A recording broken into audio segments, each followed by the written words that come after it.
Audio Hub Preview.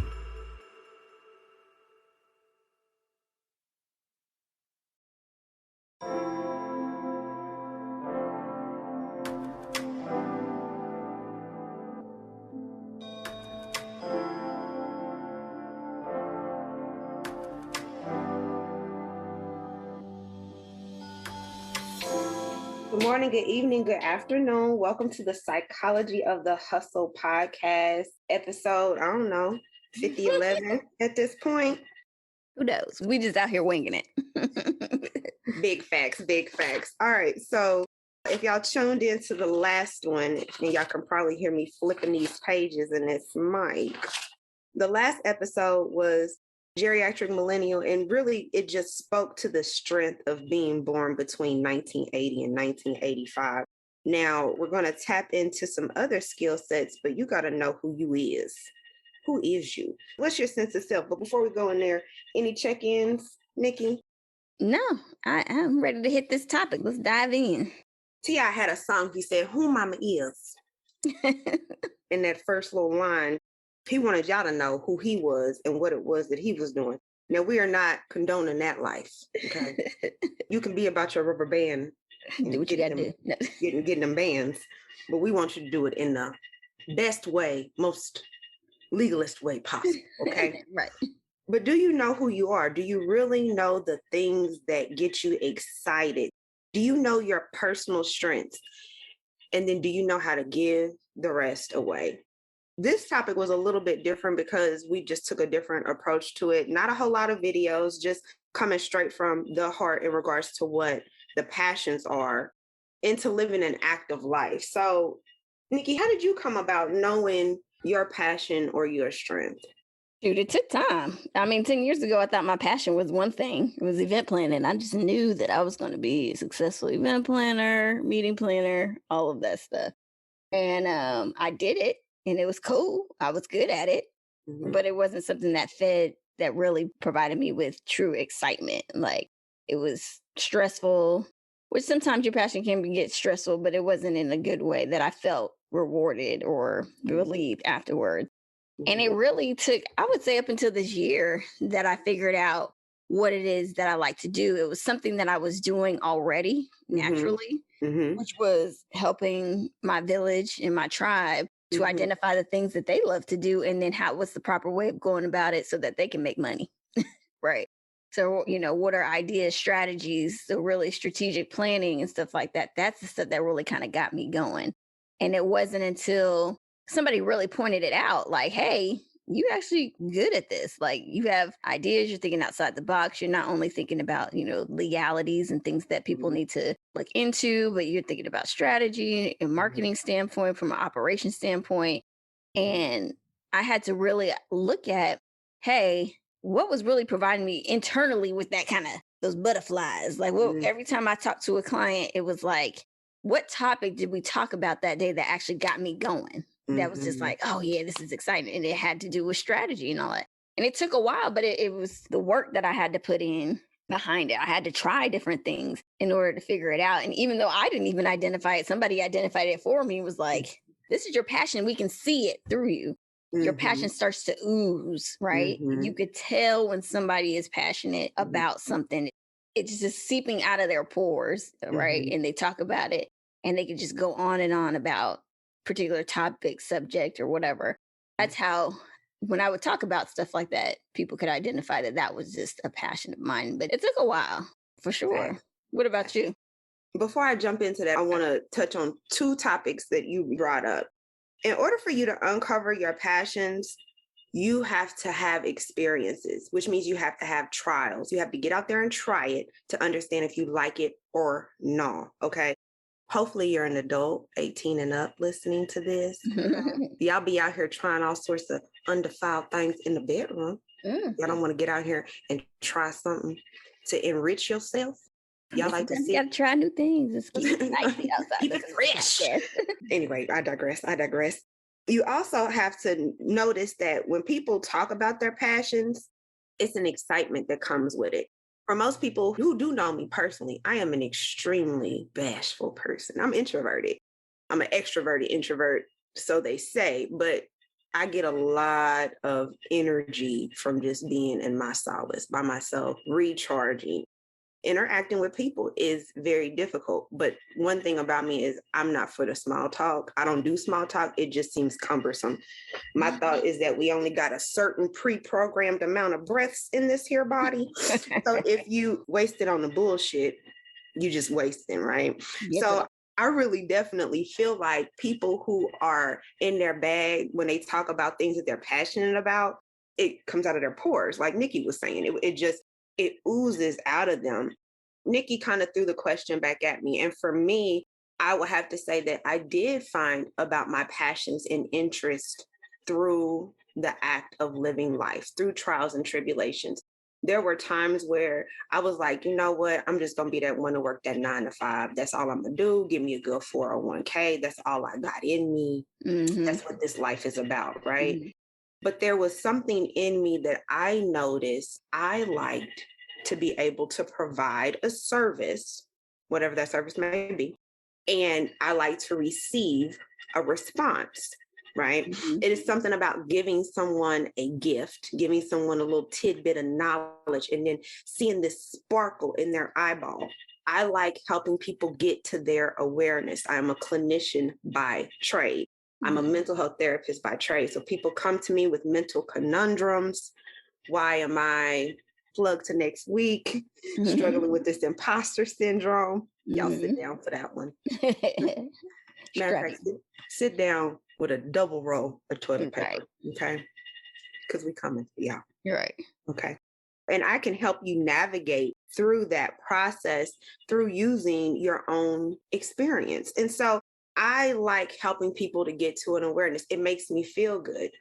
That is essentially what I'm passionate about. I get that in a variety of ways. I get that enriched in a variety of ways. So for me, it's been having to just put myself out there, have some explorations, live a little bit of life. And then I also am aware that my passion evolves. Because passion and purpose, I'm listening to this other ebook and it's called Intimate Communion by David Dieta. Y'all, sis is going through some things over here. But in the book, they talk about how as you get to your purpose, it dissolves, which I'm like, that don't make no sense. But when you exhaust a situation, it's fulfilled its purpose.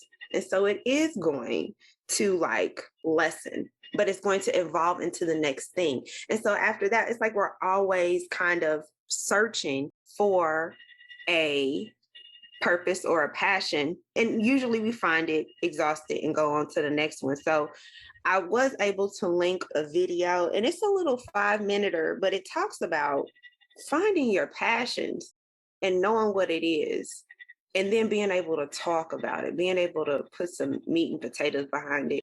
Remember, Nikki, when you first started upon this adventure of being an entrepreneur, being able to assist others, do you remember what the early conversations was like when you would, talk to people about it, how they would respond to you? Yeah, people were like, that makes sense. Finally, it was, hey, I'm about to do this, coaching and strategy assistance and business strategy and stuff. They're like, well, finally, that's duh. It was one of those things that people, they saw my passion within me before I saw it within myself, like I said. And it's probably a lot sooner than when I actually came to that aha moment in myself. Like I said, it was really just this past year, but they were seeing it for years and years because it was something that was naturally innate in me. And so I want to really impose this question on the audience is that have you ever been, and you too, Kim, have you ever heard somebody speak or just, it might not have been a speaker, it might just been a general conversation. And you started to get really into what it is that they were talking about. Before it was just kind of like, I'm going to sit here and watch it because their passion was so strong.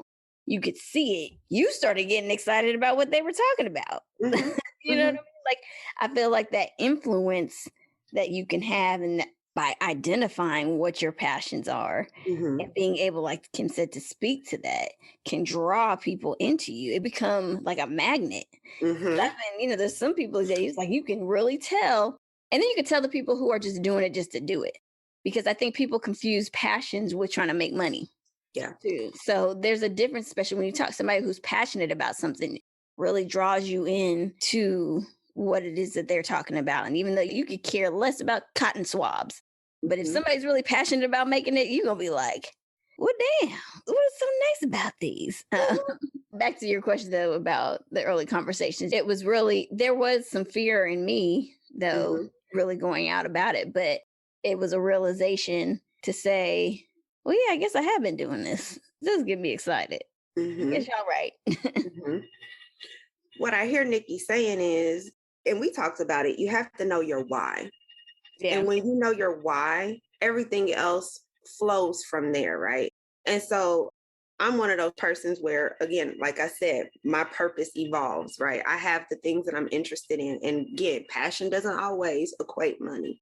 I love making candles. I do not make money off of the candles. The insurance is way too high because, candles are fire. So if I sold them, I'd have to have insurance. So I don't personally sell them, but I'm very passionate about them. I actually take notes on these suckers, okay? Like what wax does what, which fragrance oils don't do what, because I'm attentive to the process. It's just what I am. It's just what I do. I also note that, again, it's something I'm extremely passionate about. And when I talk about candles, other people get passionate about it too. Not because they don't buy 45 pounds of wax at one time. I do. It's real over here. Came out here bringing the wax in case y'all looking for some. When the zombie apocalypse comes, I got all the candles over here. I'm just letting y'all know. But when you find someone to talk about something, think about your great orators. They could talk about something and get you involved in just through the talk, right? Just because of how they're packaging that, but they know the why. See, when you know the why, you know what to say to pull people in to get right there with you, right? So you're going to say something to grab that attention. We are, as human beings, we are creatures that feast with our eyes, we feast with our ears. So if you can talk it to us and then give it to us visually, we're good to go because we're having our senses be enticed. And then your excitement, your energy towards it too. People, when you know your why, everything else kind of falls into purpose. So when I look at people with lots of curated content, like all these social media folks, they can drop a t-shirt line and sell t-shirts out the yang gang, right? But if it doesn't fall within their brand, if it doesn't fall within what they're supposed to be doing, their why, it doesn't come across. It seems foreign. Kim's speaking my language. I'm sorry, y'all. That just, as a business-minded person, okay, sorry, go ahead, keep going. Now, we usually don't use this podcast to forecast others. Nikki was mentioning a friend, and I'm going to actually mention a different podcast that I was on. They actually have awesome content, right? And they're quite passionate about it. But what they're trying to do is monetize. And as they're monetizing, they're figuring out, like, we got some catchphrases that are unique to us, and we're going to promote those catchphrases. And they've done so. And they're doing it in little small means, selling stickers, cell phone cases, t-shirts, and things like that. But that was a means to monetize something that was already established. They're using their already existing platform to monetize, but they knew their why. These are things that they talk about consistently in their particular podcast. We may also do the same. There are certain little catchphrases that we use. Plan your work and work your plan. Know who your tribe is. All these little catchphrases that are unique to we could take those and monetize those because we know our why, but it all goes back to the why. You have to know what your strengths are and then, again, be able to outsource the rest. Plug back to episode, what was that, 4 or something like that? Know your why. We went into a whole episode about knowing your why. And if you haven't listened to that yet, please go back and listen to that. But basically, just piggybacking off what Kim says is that your why is your purpose. It's your cause. It's your belief. Why what you're doing is important. Why is it important to you? And why should it be important to other people? Because people in one of the videos that we had attached to that, he said, people don't buy what you do. They buy why you do it. So passion and all of that. And so Kim touched on, you have people who are out there who are selling shirts, but it doesn't fit within their brand. It doesn't fit within their messaging. It's just something that they saw somebody else doing and that other person was doing it successfully. So they wrapped it into what they were doing, but they didn't figure out what was their purpose of even bringing a shirt out. And then they didn't provide any explanation. They didn't tie it back into their brand. So people see authenticity. And when they see that authenticity, they're able to grasp that. They're able to hold on to that. And then they want to buy what you're selling because your why has been explained. And it's like a goal is to do business with people who believe in what you believe. That's how you have like the best business employees or customers. People keep coming back because they believe in what you believe and what you're doing. So knowing your why is very, very important because that's where the place that you're operating from. So if you're operating from a place of, I'm going to just do it because I see the other person doing it and they're successful at it, doesn't mean you are. Doesn't mean you're going to be successful at it. Right. And so that's kind of like the part one to like knowing who you are. You have to know your why. You have to know your purpose, right? You have to get that part. Now, you have identified what your strengths are. If you've identified your strengths, because I'm trying to be a solutions-focused person in 2021. Yes. The knowledge of your strengths brings the awareness of your weaknesses. Now, we all got them. These are not things that we want to highlight. But I think sometimes we get caught up in the being able, I got to do it all. I got to be superwoman. In the hustle, because this is your legacy. This is going to be with Superwoman syndrome. Write it down, Pimpin. Write it down. Coming soon. Sorry. Yeah, we're going to have to do a little editor's note right there. I'm going to write that one down because y'all know my little memory be going sometimes for variety. I got you. So my hope is going to write that one down. Okay. So you know your why, you know your strengths, and you're going to have this general awareness of what your weaknesses are, right? So then what do you do with that? Okay, there's some things that I have identified as a weakness. I can do it. I just don't want to. Okay, I don't wanna. I turn into a toddler. This is a 15-minute task. Right. I'm gonna do everything but that 15-minute task. I'm gonna go do these dishes. Okay, so there's some things that I'm gonna have to buckle down and do, right? There are other things that I cannot wrap my head around, okay? Let me give y'all a little example. The taxes part of anything, okay? I don't play with the church's money, and I don't want nobody playing with mine, okay? Have y'all ever messed up on your own shit? Okay, I'm coming from a personal place right now. You thought you was doing something good for yourself, and then come tax time, you gets to looking, your little tax man gets to looking, and they like, Kim, you done did 1, 2, and 3. And I'm like, well, what does that mean? You wasn't supposed to do them 3. Oh, sir, or ma'am. Right.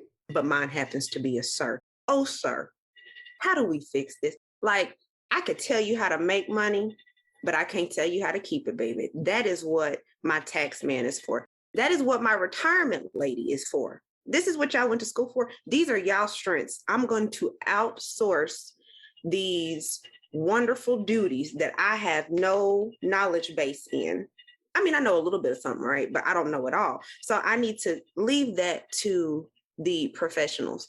There are some other things that you can leave to the professionals. Nikki, you're actively in this entrepreneur game. Is there anything that you find yourself like, I can do it, I just don't want to? Accounting stuff.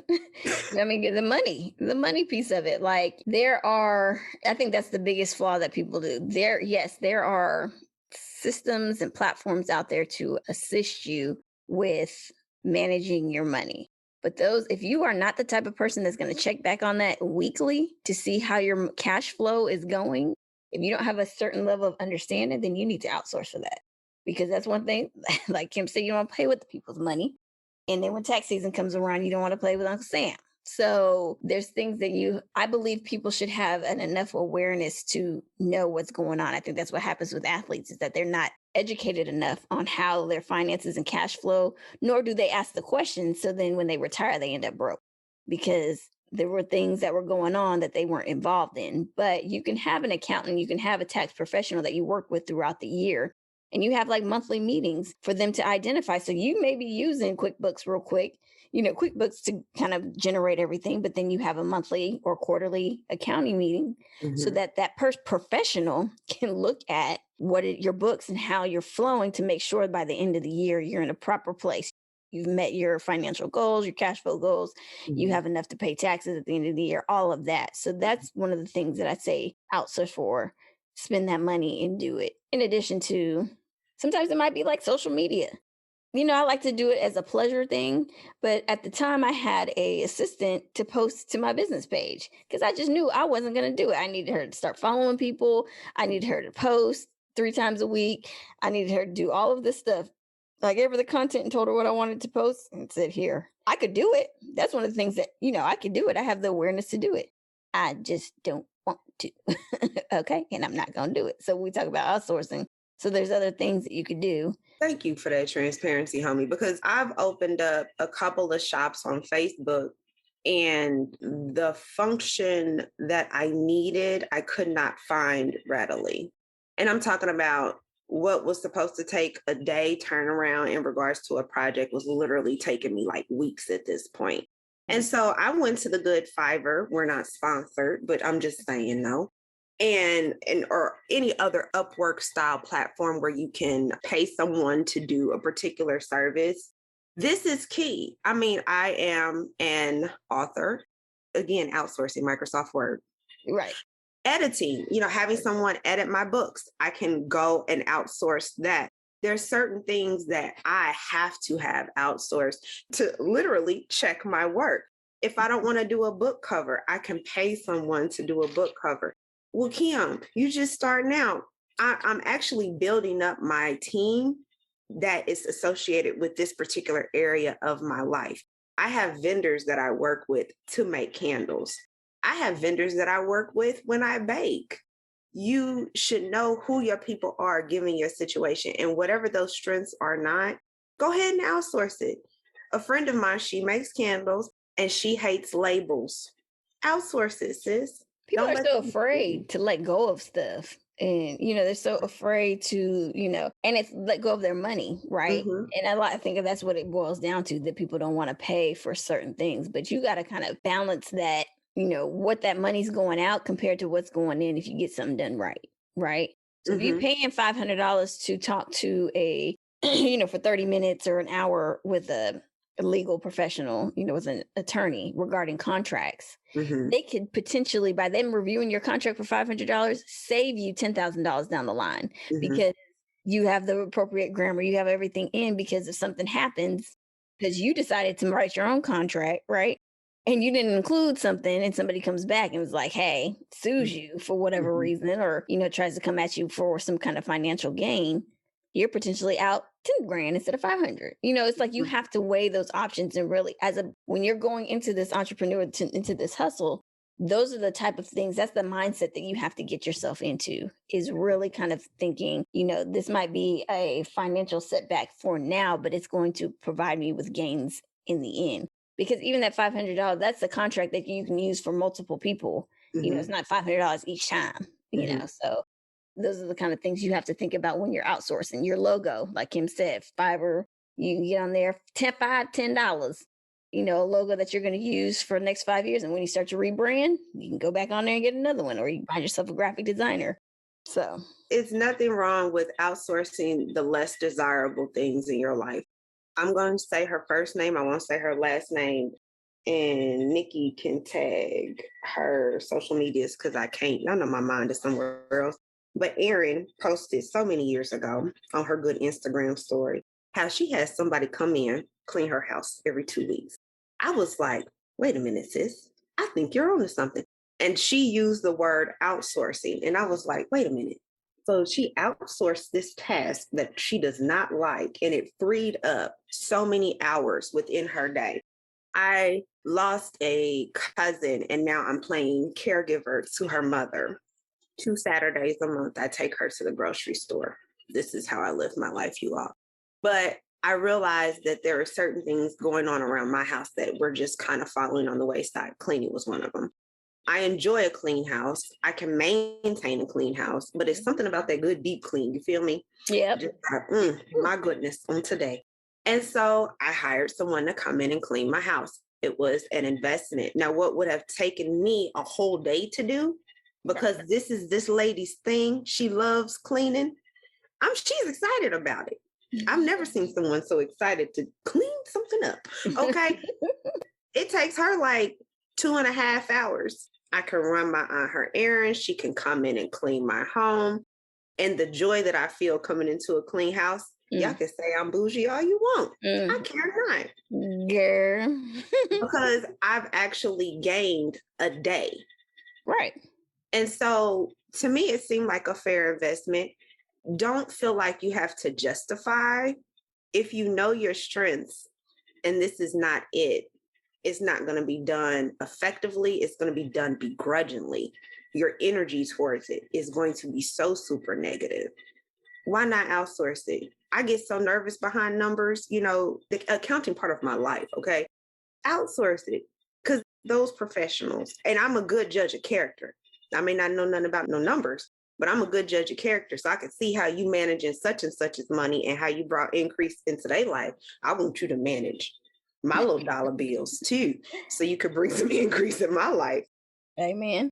And then it's always, like Kim said, like if she's passionate about cleaning or, providing that service, you're sewing into somebody else's passion, right? So Right. Do what you need to do, sis. Right. Because No, I'm sorry, go ahead. House cleaning, yes.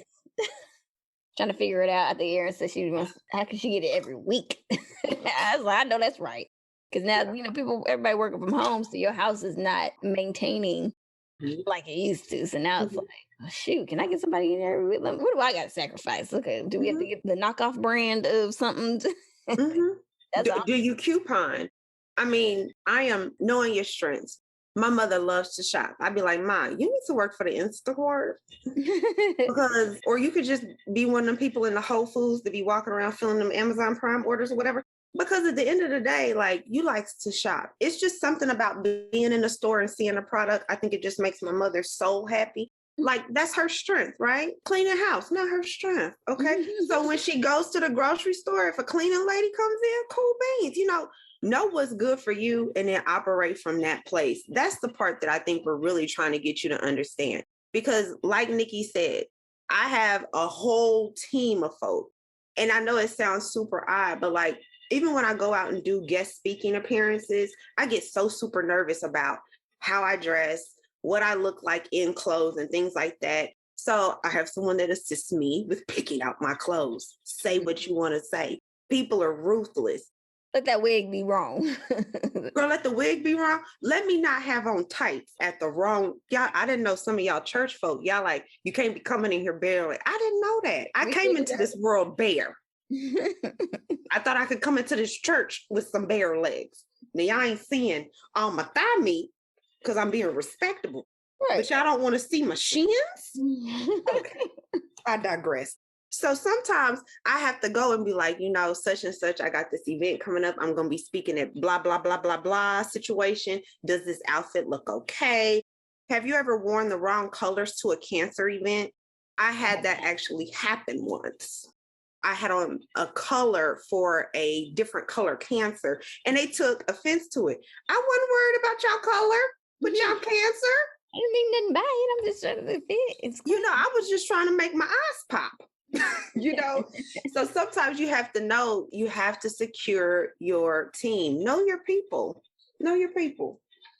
Yeah, and then, to bring it around, like Kim was saying, it's it's two folds, right? It's some things that you can do, you just don't want to do it or have time to do it. Outsource. There's some things you cannot do. Don't fool yourself into thinking that you are this person that can do certain things. Outsource, because you don't want to fuck it up and fuck up your business or fuck up personal things that are going on in your life. So two folds. Know it. The point that we're trying to make is the time that you waste trying to master something that you don't have in you, you're taking a defeat on your heart. Okay. You're taking a defeat on your energy. And I said defeat, but defeat. It's one of those situations where are you doing more harm? Like, I know I got it in me. I can do this, but then you can't. So now do you equate that to I can't do none of it? Mm. No, just know your limitation. I set a time frame. If I don't get this shit in a week, it ain't for me to get. It ain't for me to get. There you go. Yeah. I mean, that's literally like, I mean, let's be real. I'm trying to learn how to edit this audio. And I'm like, I got it in me to do. I got to give myself a week to learn it. Once I learn it, it's going to be cool beans. If not, I'm going to be having a conversation with Nikki like, friend. And I'm here for it. I don't think I got it in me to understand this editing of this audio on these apps. My mind can't wrap around it. Let me tell you something. That ain't my gift. That ain't, the Lord didn't bless me with certain things. And I don't have the patience for it. I feel like as I get older, I identify that more. You know, I feel like when I was 25, 26, you know, like younger, I was, I could do it all. I could do this. Knowing I was half-assing doing everything. So if I felt like I was doing, if there was 5 tests that I was doing all 5, I was operating, maybe one might be 80%, one might be 40%. Like it was a half-ass. So that means the success rate of me doing this was not right. So y'all young folks who think y'all superheroes, Marvel characters walking out here, you not. I'm sorry. Look, that's you got your strength. We done said something about superheroes on me. Second time. I'm just saying. Shameless plug. I'm a Marvel geek. Just FYI, I love the Marvel universe. But anyway, but y'all not. You know, there are things that you are good at, and sis, there are things that you are not. So, but you know, we can go around that forever and ever. Yeah. But knowing your why, knowing your strengths and your weaknesses, building your team to be able to manage that in order for you to be successful. That's the main thing we're saying. It all helps, it works, and it feeds into your success. Personally, business, however you want to look at it. Get you a team. Know your team. And then you all can swap and share within the team. Everybody has their strength.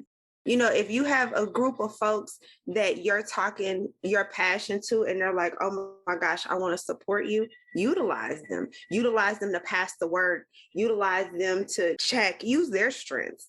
You know, if you're writing and you need somebody to proofread your stuff, use them. But you have to also, again, know your strengths and have discernment to outsource the rest. Because at the end of the day, it's not that it's I can't do it, so I got to have somebody else do it. We need to stop. We need to change that narrative just in the tone. You know, this is not something that is my strength and I'm not passionate about. And I'm going to give it to someone who is, because I only want people who are passionate, touching stuff. Okay. Right. So that passion is going to provide you with that success and that excellence. Period. Come on. Thank you all for coming to sometimes when we go to church on each other, we don't even know. That's why you be hearing noises in the background. Sorry, I might be banging on a table. And I'm glad that y'all don't see these videos, because if it ever got to a situation, I got some Patti LaBelle memes that I could input in these things right here, because my face, because sometimes we be talking about stuff and I'd be like, but sis, that goes for a different area in your life. And you're like, shut up. We're talking about the psychology of the hustle. Okay? That's what we talking about right here, right now. But no, like, that's all that's it. I mean, she said what she said. She put the period on the end of it. So really don't know what else to tell y'all outside of this. We keep telling y'all to get these rolls of toilet paper. Okay, so for these next, we're going to try to just keep this next topic to like maybe 2 episodes tops, because we just going to narrow it down, psychology of the hustle style. But Nikki done put it on my heart about this imposter syndrome, y'all. And I'm so scared to go into it, because you ever think you something and then you turn around and know you something? So sometimes you don't want to know your why. It'd be like exposure. You feel so naked. Oh shit, they talking about me. You're trying to hide from it. Yeah, you like from it. And it's not one of them, everything the sun touches belongs to us. It's like everything the sun touches you is. Like, that's a different type of feeling, y'all. You don't want to be exposed in that way, okay? We getting ready to expose y'all, okay? It's going to happen. And we're doing it from a place of love, okay? Always. We hope that you will continue to listen in to the podcast after we open you up in this weird way, because we're going to close you back up. You know, we're only going to crack you open to seal you up better than we found you. That was real graphic. I'm sorry. That's all right. That's how it's going to feel. It's going to feel graphic. Okay. Come out with a new body. What was it? Yeah, BBL. Yeah, we're gonna snatch you up. Snatch that thing back up. Yeah, we're gonna snatch you up, okay? Because we're gonna talk about this imposter syndrome in relation to the hustle. But in the little pre-note, y'all, that may be a whole different situation coming to us in the 2022. I don't know. We may have to see. We may bring on some other ladies, may bring on a couple of gentlemen. Come on, y'all, this imposter syndrome. But we're gonna talk. So next week, what do you need to bring? An open mind. That's all that's it. My friend said, you come with an open mind. I'm going to challenge you to open your heart. I'm going to challenge you to be vulnerable. We being vulnerable, friend. You think we being vulnerable? Yeah. Take the makeup off, take the weave out. We're going to snatch everything out. Snatch them eyelashes off. I don't have my eyelashes. Them waist trainers. We will expose it. We want you to take a deep look into yourself. Because it's an area that we really need to address. We kind of touched on it in other episodes. You may look back to the Stinking Thinking episode to kind of get your mind prepared, because this is about to go deeper than that. Mm-hmm. Yeah, I'm not even going to talk no more. So bring an open heart, bring an open mind, bring a notebook, a pen, or a pencil. You need a writing utensil. What else, friend? A roll of toilet paper. Hydrate. Okay. Bring some water, because when people get to massaging stuff up out you get some toxins. You're gonna need to flush that out. Oh yeah, so you bring some wine, because some a little adult beverage. Sometimes they need that to open yourself up. Yes, and whatever else you may choose to. A smoothie, whatever. Sea moss. Yes, sea moss. That's what my friend has said. She has said sea moss. Y'all be drinking that stuff. Go for it.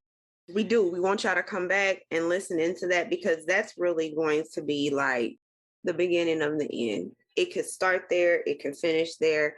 But ironically, it does start there and finish there. Y'all got to tune in, because that was really it right there. Yep. All right. So we will holler at y'all in this next week. Any closeouts, Nikki? No. Just know your why. Be able to identify the difference between passion and just making money. We can all make money. That's fine. Making money, I'm not saying making money is bad. You can still do that. But if you want people to really buy into it, buy into your passion, know why you're doing it, and outsource. Plan your work and plan. All right, y'all. This is the Psychology of the Hustle podcast, and we are signing off. Deuces.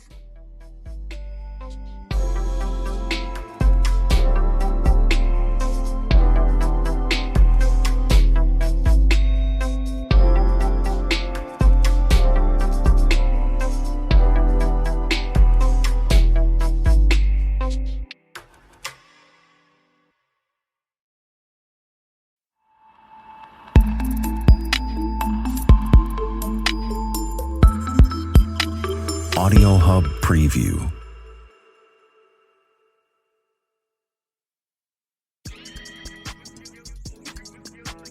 Shit We Never Asked For is a podcast dedicated to your process. Here to give you the most authentic perspective in real time, we're your hosts, Isaiah Anthony and Android Aurora. Rooted in intention and developing as a constant narrative, we are here to question all the things, and in the process, interrupt and explore our own patterns of being. Each week, we invite you to meet us where we are at by inwardly assessing and outwardly progressing. Our aim is to build a collective knowledge of productive self-work by asking ourselves, why? By choosing to share our gaze into ourselves, all that we hold, and why we hold things this way, it is our wish to uncover the intersectionality where self-awareness, intentional actualization, and personal accountability meet. And that, friends, is where you have trusted us to take you. With loving energy and immense gratitude. Turn your volume up and let's get into it. What's up? We back in the house. I know we didn't release a episode last week, but bitch, life is lifing and things is happening and shit is shifting, which is leading into our discussion today. But okay. before we get started, y'all might hear an extra voice on here that is unfamiliar. Isaiah is taking a step back just momentarily because they are in the midst of moving and getting ready for some surgeries and all types of life-changing things and shifts. So, we over here supporting him while they do that. But in the meantime, in between time, I have a guest co-host who is a a choreographer, a rapper, an Oh. activist, a Ooh. community leader, a Seattle ballroom Kiki legend, Oh. and not to mention fine as fuck and overall a badass bitch. Aisha Nawar's up in this motherfucker. Hi, friend. Hi, friend. Oh my God. What an amazing intro. I was living for all of it. You need to commentate. Baby. No, I was on the phone with them the other day and they were talking about how they love me so much because the way that I big people up. I was like, I want to be the hype person, bitch. I like being the one be like, that's my motherfucking friend. Look at my friends doing dope shit. I am honored to say I know them and they are my good Judies. What are you niggas doing? What are you doing? What are we doing? No, seriously. Big ups to you and Kumari. Also, shout out to a legend. I know. I love them so much. They're another MB babe. I'm like, ooh. We just love it. Yes, but how you doing, Sugar Pie? How you doing, sweetness? I'm doing good. I'm so happy to be here. I love a podcast. I love you and Desire. So anything for you, of course. But I'm doing good. It's Friday, and I was just telling you it is Mother's Day weekend, and that is just a whole bunch of just planning. Right. On your full-time job. So yeah, we're just getting through. I'm happy to have this hour to kind of like go in between that full-time work life shit and then have to go straight back into, corporate shit. But we are here. We are here. Overall, I'm good. I moisturized today, ate a little bit, have my tea on hand, sage the room. I feel like I'm starting off the weekend great. How are you? Ooh, as you should. I'm doing good. I am, saving lives at work. This is technically my lunch break. Right. Folks at work are stressing out mad crazy. And I'm like, this really isn't that serious. And I can take care of this today if y'all need it. Like, I don't need to work overtime or the weekend. I prefer not to work overtime because that's just part of my own personal boundaries. Bitch, I do not want to work more than I absolutely have to. Look. So, I'm over here like, bitch, I can help. I'll do it. Like, it's not a big deal. Y'all are tripping. For real. But other than, and shit, recovering from that that damn trip and child, that's oh God, I would love to tell that story, but we ain't gonna do that. Let's just say that I just got back from traveling, and when I tell you the airport and airline and folks were trying us left and right, and I had to walk away several times because my partner works for the airline. I don't have a problem cursing you out because I ain't got shit to lose, but I love my baby and I don't want to, fuck up their coin. So I just walked away and let them handle it. Right, like, babe, just get the buddy passes. We good. Right? We were so irritated for like 2 straight days. We made it very clear, like, oh, child, we ain't talking to each other till the end of the week. I have probably texted that nigga twice since Monday. So we'll talk later this evening and finally have our check-in. I said, nah, we need to reset. We getting on, too much happened. But anyway, too much. Anyway, I don't know if I said this already, but with Isaiah, my God. Isaiah being gone, Randy is going to join us for these next couple episodes as my co-host, and we'll be talking about, all the things as we do when the masks are away, the films will play. Okay. So, just to be sure people know, Randy and Aisha are the same person. Right. Neither is a different name, so it's okay. Yes. Mm-hmm. Yes, interchangeable. Yes. Okay, thank you. Because what y'all are not about to do is try to come for my neck. Okay. Sis, God damn it. This is my good Judy, my good friend. We've known each other for years. Fuck y'all. Anyway, so today's topic is about redefining what success is. The reason why I wanted to have this conversation was because I have been receiving a lot of blessings and a lot of great opportunities this year. And my 2022 has been lit as fuck. And I am looking forward to receiving more of those blessings because, baby, I have been working my ass off to show the universe. I'm a strong believer that the universe will not give you anything that you have not proven you are capable of maintaining. So I am working hard to say, bitch, give me my things. Okay. Right. Especially because success for me 10 years ago was very different. Okay. And looking at it now, it's shifted so much. And I know that like when we think about success, especially from the gaze of a social media aspect, you know, it can Mhm. be very materialistic.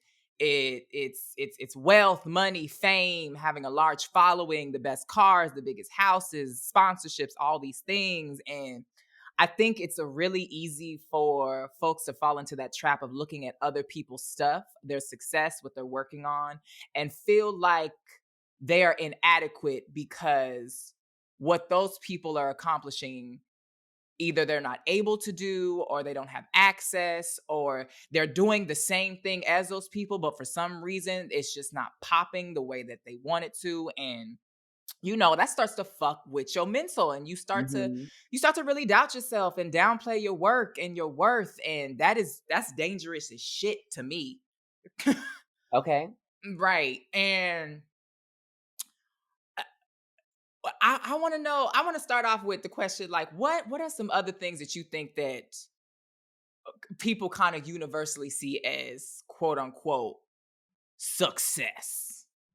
Marriage. Bitch, you know what? Yes.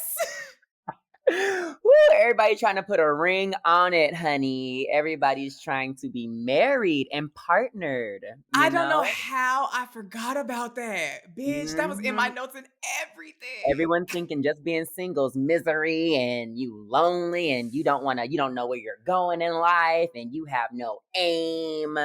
It's like, honey. Not them treating us like the old broads in Bridgerton, aka the sis is 27 years old, and y'all are really making it seem like sis is a Spencer. Y'all are trying it. I hate it here.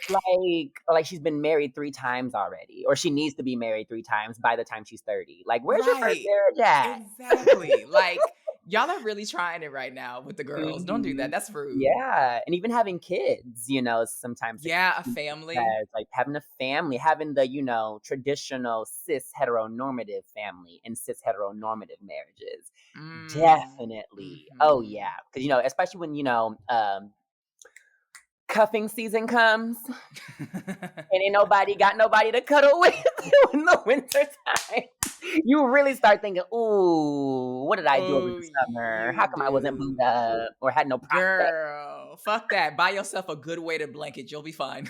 Look, or what are those body pillows? Baby, get a body pillow and a weighted blanket. Look, Oh, you better straddle that pillow and call it a day. But yeah, baby. definitely, yeah, relationship goals. Everybody wants that relationship goals, wants that, significant other half. You know, yeah. I want to make it very clear, like, fuck that other half shit. You should not first of all, you should not need another person to make your ass whole. Girl, we're not doing that. We're not doing that. You should be whole already, and whatever comes is extra. Thank you. I've always said, I'm not, bitch, this shimmy.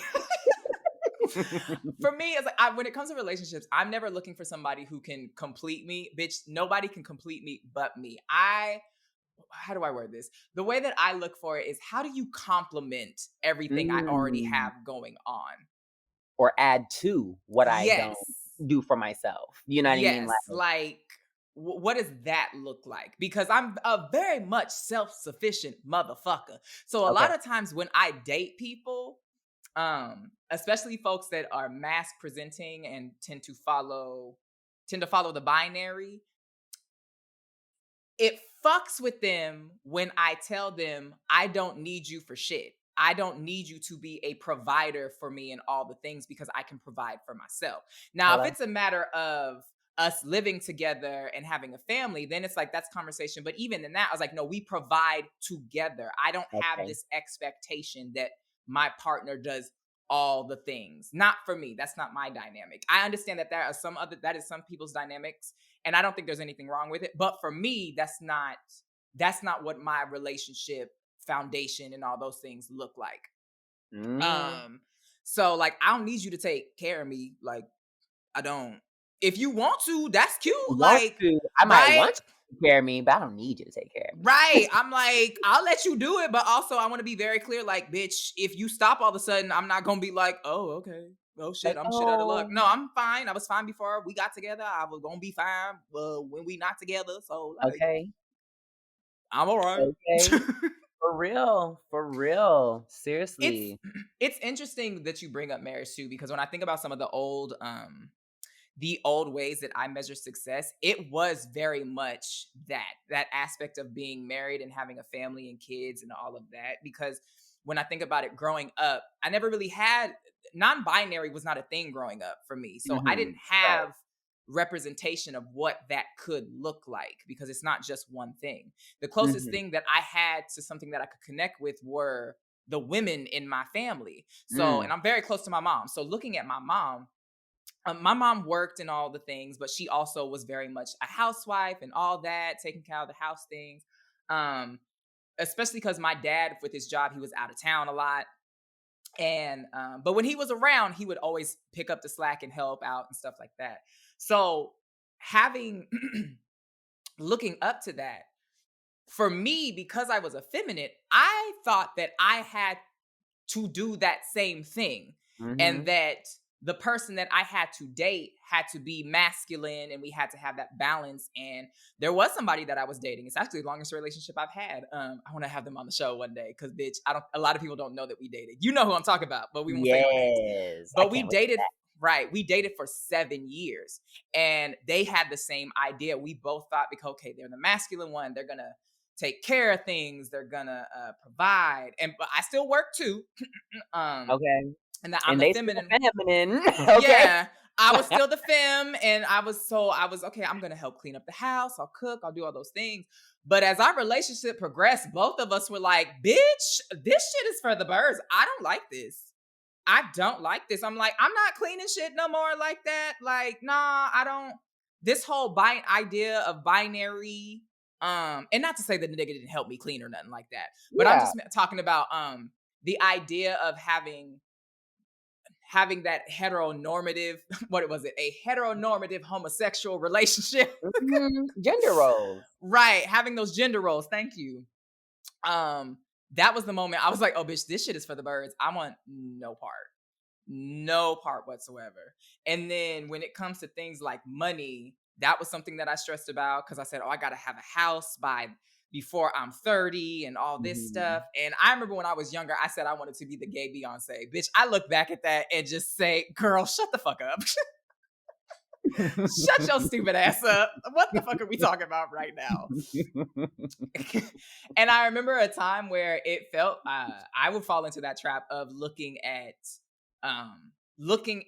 other people's stuff and the things that I wanted to do, and feeling like, fuck, why I want to do that? How can I do this? What the fuck? What am I doing wrong? And all of that. And, we tend to forget that the little steps that we take to reach our goals are just as important as those really big and critical ones, because baby, those little ones add up, and eventually they equate to those critical goals, and it's necessary. And sometimes you wouldn't get to that critical goal until you did the little steps. Those are stepping stones to get to that top, and to that point that is going to be life-changing and shit.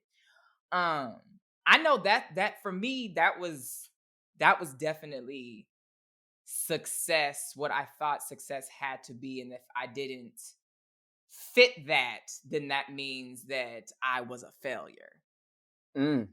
Yeah. So, so what about you? What were some things back in the day when we were younger that you thought success was?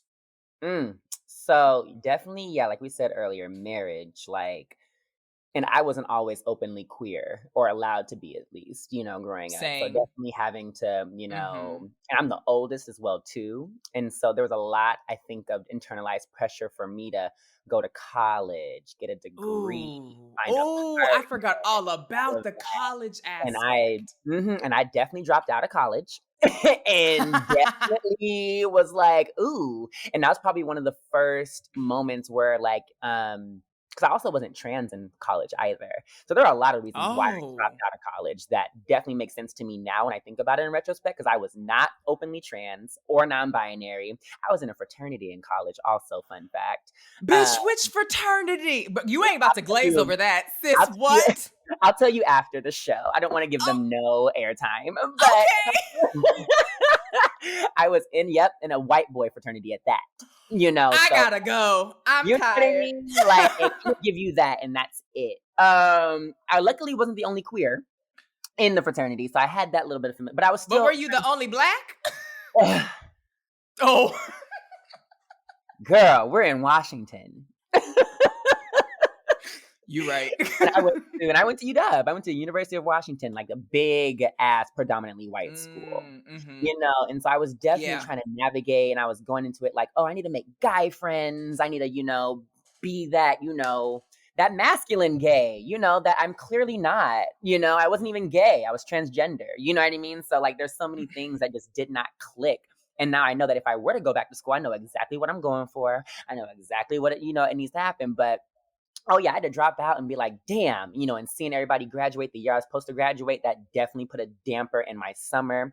But it's so funny because when, unfortunately, when the pandemic happened, the class of 2020, their whole graduation and prom was just ruined, ruined.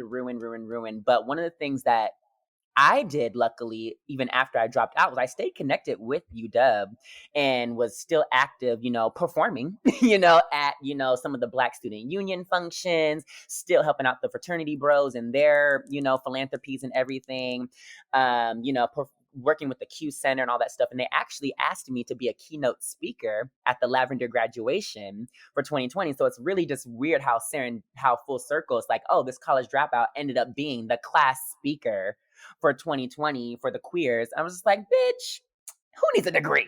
You know what I mean? Like, who needs one? Okay. When life experience is also just as much as a beautiful education, is equally as valid as a paper degree that nobody uses. So Child, I know several people with degrees that they are not using and are not in the job field that they went to school for. Yeah, like people get degrees that they do not continue, like when they're 30. And also like that trajectory of like when you're 30, you have to have it all together.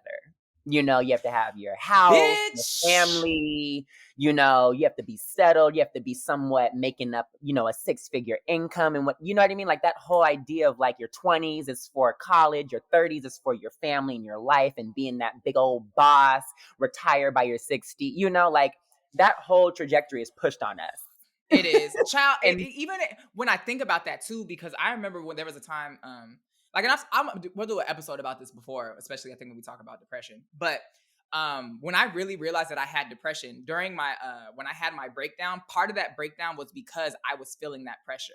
Like I was looking at my life and I saw that I was getting older, and it was weird because I'm like on the outside looking in, I was like, I have the things that people say are success, but why do I feel like shit? Why is none of this fulfilling in any capacity? I have a good job that lets me pay my bills and lets me do all my artistry. I have a nice place to live. I'm able to pay my bills on time. I'm able to have like little extra funds to do something with. But for some reason, I feel so empty. I feel so ridiculous. And it would be imposter syndrome too. Right. And that part. And my parents would say, yo, why do you feel like this? And I would say, I wish I could fucking tell you because I don't know. I don't understand what is happening to me right now. These are all the things that people told me are what success looked like. So if that's the case, tell me why the fuck I feel shitty. Hello? Let's say why? Like how? Like it's really, very interesting what, material things we place on success, how many followers we have, how many likes we get per post we're making, if we're even called, pretty by other people or called beautiful or being complimented by others, you know what I mean? Like if you don't feel it within yourself, how you gonna get that compliment? Or feel good with the compliment that, oh, okay, like that was nice, but I already knew, So like. At that part, because someone saying like, oh, you're so pretty. I'm like, thank you. And? See? Here's my Venmo, like help me stay this way. I don't know. Like I knew this. I'm like, somebody else, like, I stroke my ego well already. I don't need somebody else to do that. Okay. I was like, I love words of affirmation, but like, it's for me, words of affirmation is give me something deep. I don't want surface level. Mm-hmm. The only time I want if my depression is heavy, then I'll take surface level. Bitch, tell me I'm pretty all you want, because it's gonna feel good to hear. But like on a regular basis, I want something more meaningful when it comes to an affirmation. Yeah. And these things that, you know, again, that, you know, we're taught as successful, that we are taught to us as being, you know, levels of success, measures of success. It's very interesting how like they keep you wanting more for yourself and not really staying within the gratitude of what you have already, right? Like it keeps you thinking that you are less than because you just keep adding more and more and more, and then you're just wondering why you're exhausted. Like, why am I exhausted? Tori and I actually just talked about. We have a friend named Tori. Hey boo, how you doing? We love you. Hi. We gotta hang out soon. But we hung out recently. Like, when we were all supposed to chill, but you weren't able to make it. Mm-hmm. We were having a conversation, and they had actually noticed that my demeanor was very different than what they have seen in the past. And they said, you seem like you're just in a really good place. And I told them, I said, it's because I'm really being diligent in practicing mindfulness and being present, because I know for myself, and I think a lot of artists can contest this, and maybe even you as well, when we're working on projects and things, we're trying to get it done. We're trying to get it done. And then as soon as we're done, bitch, we want to go to the next project and start working on that. And we don't actually take the time to sit and embrace and look at the fruits of our labor and sit still and say, wow, bitch, I did that. I'm really proud. This feels good. It feels good to be present. Yes, I know I got some stuff that I got to work on for the future, but I'm also going to take time to really sit here and give myself praise and pat myself on the back. That was me and Isaiah's last episode, like being able to sit back and look at your accomplishments and feel good about that, and just being able to make space for you to breathe and not always feeling like you have to be go, bitch. The way that you will get burnt out so fucking quick if you don't do that. And two, I think to add to what you're saying, which is beautifully said, I think one of the things too that I think a lot of people need to really maybe sit in and embrace is like, what did you do that you weren't proud of? You know, like what didn't work out and why didn't it? You know, and is there success in learning from all your fuck ups, you know, and all your bad decisions? Yes. You know what I mean? Like, like I'm realizing that my 30s will be me paying for my 20s. You know what I mean? Like, baby. and sometimes even like, it's not necessarily even the decision was bad. It's just the outcome didn't happen the way that you thought it was. Exactly. And when it's shit like that, I always encourage people to say, I was like, oh no, you didn't fuck up, baby. That's just a plot twist. That's just a plot twist. And that gives you an opportunity to, you know, learn a lesson, but also give you a moment to see how can you pivot from this. Yes, you and sometimes there's no way to pivot. Sometimes it just is what it is. Take it. But I always challenge myself to say, is there any way that I could maneuver around this? Possibly, maybe not. Regardless, there will still be a lesson there. But it's up to you to really take a step back and look at it and say, okay, what could have been done better? What could I have done better? If you're working with people, what could they have done better? And just, you know, for the future. So when you run into that type of situation again, it's just, oh, bitch, I already know how to do this. Whoop, whoop, whoop, whoop, whoop. I don't even worry about it. Absolutely. And like, it kind of, again, relieves that pressure for having to be perfect, having to always say the right thing. You become a little bit more authentic with what you really feel and how you really want to navigate stuff. And like, I'm all about working smarter and not harder. Because I've been the person who was in a show every weekend, every month, bitch, we both done that shit. Like, we've done that, you know, and it's like, okay, cool. Soon it becomes too much of an autopilot. And again, you're wondering why you're gassed out and you can't enjoy your weekend, can't enjoy your family time, don't know why you can't even enjoy your work anymore. You can't even enjoy what you're doing. It's not fun anymore. The spiritualness, the release of it all, like, is not the same. And so when you realize that, you know, especially when you're creative, when you realize your Yeah. passion is becoming a lot more work than it is therapeutic and fun, that's when you really need to reassess. Like, Yeah. okay, am I doing this for me or am I doing this for y'all? And I don't ever want my art to have to be dictated by the demands of people. It's going to be like, I'm going to let you know. I think SZA just said it. I'm not making music for y'all. Like, like I make it for my own damn motherfucking self. And, like, and all the things. So yeah, like once you really start doing things for yourself, at least once I started doing things for myself, which I'm still working on, and I haven't been like, oh, I'm perfectly working smarter and not harder. No, I'm still burnt out. I think that's an ongoing journey though. Right. Because like when people talk about balance, I'm like, I think balance is a myth. Look. I do. For me personally, I think balance is a myth. I think it's more so it's a juggling act in that you have to practice mindfulness so that you can be aware of where you need to shift and adjust things so that you can maintain your peace and not lose your mind and get burnout. Absolutely. Absolutely. It's definitely like no one has it. And the more I realize too, the more I realize that all adults are just big ass kids trying to figure out shit that they don't like. We're all just trying to figure it out. Like no adult has it all together. No elder, even though our elders are wise and we love them, even our elders don't know what the fuck they're doing. You know what I mean? And it's like, once I realized that, like I'm level, with my elders and my mentors. Like I'm actually level with them. Like, and not to be like, oh, like y'all ain't shit, but be like, no, we're actually level in this. You know what I mean? Like, and we're learning again from each other. And I'm learning from people who are younger than me. You know what I mean? Who think that, oh, like you're just so fabulous. I could never be. I'm like, bitch, not with that attitude. You know what I mean? You're already there. You're talking to me. You know what I mean? We're in the same space. This is why when people say when people give me all this praise, I just be like, thank you, but I'm also still real regular. I'm still real regular. Please don't put me on that pedestal of being just this, because the moment that I do something that you don't like, then you're going to be like, oh, like, no, I'm regular. Don't dehumanize me like that. I still fuck up. I still have issues. Hell. And I like the point that you're saying that like the folks that are older than us, they don't know everything because they don't. Hell, I talk to my mom all the time. And ever since I started therapy and stuff like that and share stuff that I learned with my mom and my parents, she tell me all the time, oh, you have taught me some shit. And I said, well, I'm glad that my journey in my mental health is able to, encourage other people to kind of take a step back and look at what that looks like for them. I don't think it's too late for folks to learn new things. Absolutely. I think it may be maybe more difficult only because you've sat with certain beliefs for such a long time. So sitting in that discomfort, I think the longer that you wait to do that type of work and unlearning and relearning, like, bitch, that can really, that can be a lot. And some folks don't want to do that because they know it can be a lot.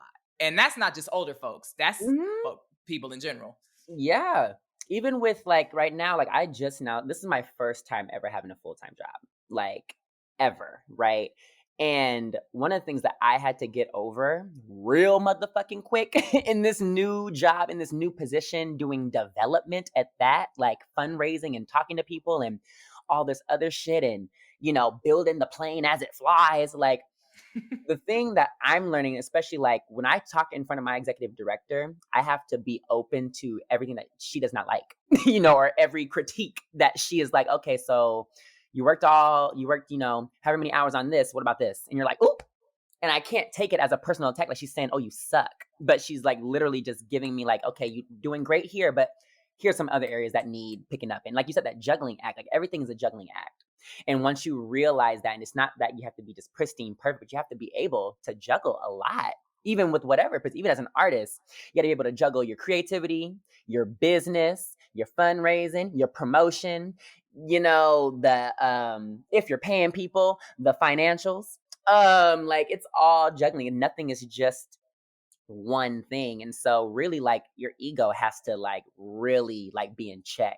When I think also too for people to feel successful, because it's like, yeah, some of the most successful quote unquote people, are the most humble, or like, or they like for me, I realize I'm exactly where I need to be, like I'm not, like we have friends, who are on TV shows. We have friends who are in commercials. We have friends who are, movie directors, friends who are doing all the friends who got money back behind them and family generational wealth. We got friends who are broke as hell, but we I'm exactly where I need to be. I am fine. We had our show, that premiered, in 2019 and was nominated for a prize that I never thought would ever, because I was like, damn, the tour is gone. We can't even tour this show. But oh my God, it got recognized in New York by one of the most prestigious queer, programs sponsored by HBO. Like, that's success to me. We still didn't get that prize, but bitch, we top 4. You know what I mean? So little things like that really helped me redefine. Because 2020, everybody thought 2020 was going to be that poppin' ass motherfucking year, summer, all of that. And we really had to be like, okay, let's turn this into success. Bitch, 2020 and 2021, the most horrendous and ghetto ass years of my life. I hate 2022 as well too. I'm just like, ugh. See, I can't say that. 2022 is being so good to me right now. Hold on to it too. Right. And I be screaming because I'd be like, oh, how's your year been? And folks have been, I talked to my some of my ballroom daughters and my ballroom husband Tracy and stuff, the Vixens. I sent them a group message, say, hey y'all, how y'all doing? I hope y'all's year's treating y'all well. Da da da da da. Every single one was like, bitch. I had one of one of the sweetest kids talk about chopping someone in the throat, and then Tracy was talking about slapping somebody. I said, oh, see, my babies are in crisis. Grace and Zara said, this shit sucks. Zara's always shady, so I'm not worried about that. Oh, Zara. Zara's the shadiest out of everybody. And they're just like, how are you doing? I said, I'm doing fab. Doing just fabulous, doll. I am. I really am doing fab. Life is so good. Okay. And literally, and how do people who aren't doing good let people live, in their success and not feel like, oh, I need to feel like that. And it's like, it's a good want, it's a good thing to notice for yourself, but sometimes even sitting in the darkness is success, and again, learning about yourself and challenging, why interrogating yourself, why is it that you feel you need this to be whatever? What is the origin? Is it from need? Is it because of family expectations? Is it because we're all living in a fucking pandemic? You know what I mean? I don't know, but I can say what some of mine are. Mm-hmm. I can say what some of mine are. Some of it is conditioning and expectations put on me from society, but also family. Some of it is having to take a step back and saying, now, do you want that because that's what success looks like and that's what you've been taught? Or do you want that because you actually want to do it? Because there have been times I said I have taken a step back and realized I don't want to fucking do this. Why am I doing this? I just made this realization. I'm going to make a chop to one of my projects that I just did. Right? And I think a trap that people can fall in is when you do something like that, say we're talking about a project, because both of us have been super passionate about projects, and then you take a step back and say, I don't want to do that anymore. And you had done all this thought and sometimes planning and stuff, and when you're just kind of like, I want to axe it, you almost you may think that you just failed because you didn't have a follow through. But to me, it's not a failure because you're honoring yourself and realizing that this is not something that I am passionate about and that I need to put energy into any longer. And it's not to say that the work is in vain, because there are still lessons that you learned along the way. It's just the project's not going to happen. That does, in no means does that mean that you suck or that you have failed. Yeah. You might have disappointed, and understand the difference between that. Fine, right. There's a difference between failure and disappointment. Exactly. Oh my God. Literally nail on the head. Like nail on the head. I literally was like, oh my God, I'm definitely going to have to make a chop to like one of these projects, like, and honor my capacity, you know, like, and honor, like, did I say yes to myself first before saying yes to this? Or did I just say yes because, you know, it was expected of me to say yes? You know, like, Right. some of those things you have to really just be honest with yourself about, you know, like, am I doing this for my family? Am I doing this for my parents? Am I doing this for my kids? Am I doing Because this for myself?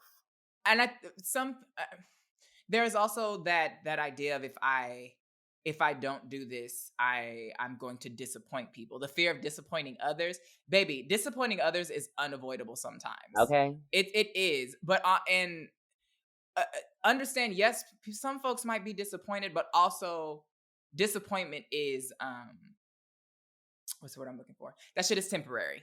Okay. And it's a It's natural temporary. emotion also. Yeah. And it's okay for you to feel that way. It's okay for them to feel that way. But you just got to remember how to handle that. You can be disappointed, but that doesn't in any means devalue you, your work, your relationships, any of that. And if somebody tries to do that because they are disappointed, bitch, get a new friend. You don't need them. You do not need them in your life. Unless, you know, you probably maybe like, you know, there's a difference between not having follow through with none of your stuff and Yeah. you know what I mean, but Yeah. like there's a little bit of a difference between not following because like, if you're consistently disappointing people, maybe right, bitch, if you have a pattern of not doing shit, then I understand why they're like, girl, what the fuck are we doing? Let's make sure that is put in the ether. Right. But when you have a sense of like, you know that what you do is good, or when you have a sense that, oh, what I'm doing isn't feeling like it used to, then you have to probably disappoint some people. And maybe disappoint yourself. Be like, oh, I thought I had the balls, the pussy to do this. But I don't. Or at least I want to. Right. And if that's the case, if you thought you had it, okay, that doesn't mean that's not it. Remember, that's not something. That doesn't mean that you won't have it eventually. It was a reality check saying, oh, okay, bitch, we got to work on some shit. So that's fine. Want to know a really good example that I think you'll appreciate? Yes. So we're dancers, we're performers, we're all of those things. One of my favorite, and I don't know what it is about me. I don't know why I love putting myself through this, but I love a dance audition. Like, I love the idea of going into a space, learning whatever, either it be a monologue or a dance, whatever, choreography, whatever, and then presenting it in front of whoever wants to, you know, select you for whatever. I love it. I don't get auditions a lot. like I'm not someone who's like, oh, I'm gonna nail this audition. Like, I get chopped a lot from auditions. Either because I'm too tall or because I just didn't have what people were looking for, right? But and I used to really internalize like, oh, like I'm not a good dancer. I'm not a good performer if I'm not making these auditions for these specific, you know, like theater, musical theater gigs, commercials, etc. Like whatever. Like, and once I started being like, you know what, I'm gonna go to this audition. I'm just going to put myself in front of people. And if I get the gig, I get it. And if I don't, I'm fine. You know, and like, the past few years, like I've sent in some really prestigious audition clips and packages. I think I've shared with you about one in particular that I did not get. But, you know, did I cry about it and be like, oh, I must not be that bitch? Like, nope. It's like, oh, months went by and I was like, oh yeah, I did that audition package. Never heard back, but you know, it's fine, whatever. Yeah. All this other shit's lined up. Like, I don't know, something about a dance audition now, like I'm able to just be like, oh, I happen to have the time. I happen to want to know a little choreo. Maybe I just want to do a little workout and just know a little, you know, something. Right. That was success for me, just being in front or just, again, being active. So like, that's just a really good, I think, example for me that I like to use. Like, you're going to audition in front of a lot of people. You know, a lot of us are auditioning and performing and trying out, not in an audition space, but like for everything, job interviews, housing, you know, dating. Dating is a whole audition, you know, like that people put themselves through and they internalize when they don't get the date, the sex, the car, the house, the gig, and you internalize. It's like, no, just, it wasn't for you in that moment, right then and there. That's a big lesson to learn. What is for you is for you, and what is for others is for others. And what's for you will never run away from you. Right? And remembering that you did not get this because something else is coming that is meant for you. So keep Her. doing the work, keep moving forward, because you might have not gotten this, but to me, that is still it's one, like I said, it's still one of those little stepping stones that is trying to use to get to that big goal going up. It's so real. It's so real. Like that is such a good way to put it. And I like that you were able to take, because I was about to say that. I said you audition all the time. All the time. All the time. When you move into a new house, when you move to a new neighborhood, like literally, like we are all auditioning, performing, and hoping people like us. You know what I mean? Like people want to be liked. That is not something to be like, oh, like, ooh, what does that say about? No, like some people want to be liked. And that's totally fine. I don't think there's anything wrong with people wanting to be liked. I think there's a problem when you have a problem with people not liking you. Boom. Does that make sense? And that made sense to me. Does that make sense? Made sense to me. Because it's unrealistic to have this idea that you can please everyone.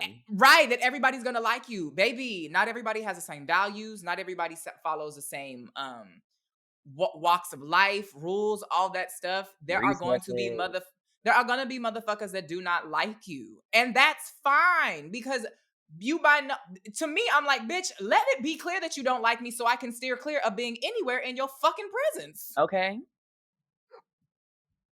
We don't need to sit up here and fake the funk and be cordial and nah, girl, fuck you, fuck me, we good, peace out. I'm like, you can be, here's the thing. You can do the work to, I wish I could remember who said this. I believe she was a doctor, but she said, I can do the work of pushing culture forward without being in community with everybody. Oh. I don't have to be in community with everybody to accomplish the overall goal. Okay. I don't. We don't. Yeah.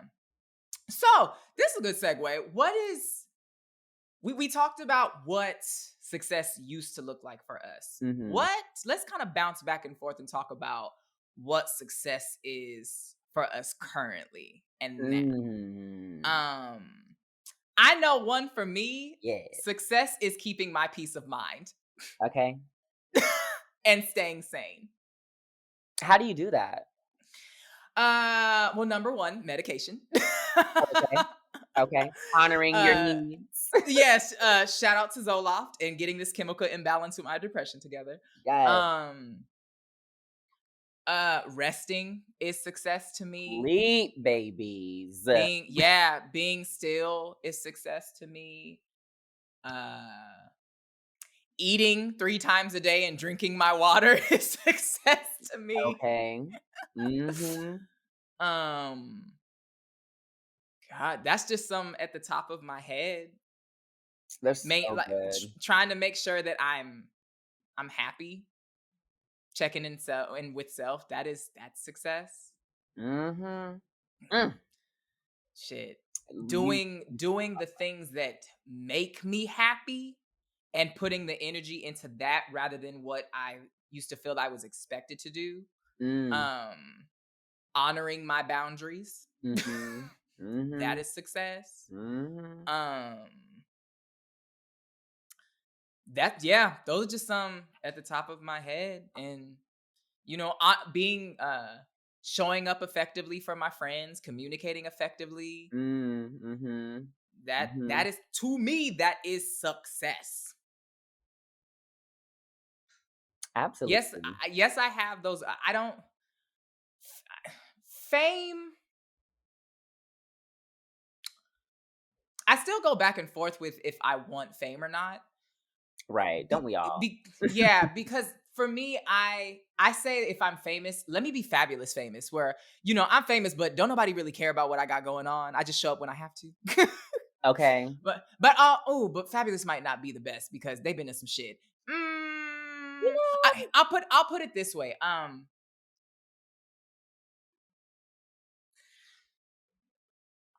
I don't need to be famous in the traditional sense of, bitch, you are doing the most right now looking at yourself. I was like, ooh, she's moisturized today. I was like, bitch is looking at this shine and shimmer on her shoulder and I'm screaming. She's oiled up and delightful. Anyway, I don't look at fame in the traditional sense anymore. I think it's more so I don't want to be famous. This is how I'm gonna put it. I don't want to be famous, but I do want to have a strong legacy that I can be proud of when I leave this world. I'll put it that way. To me, that is what fame looks like to me. I don't need to be on TV, on a reality show, in movie. That I don't need that. Right.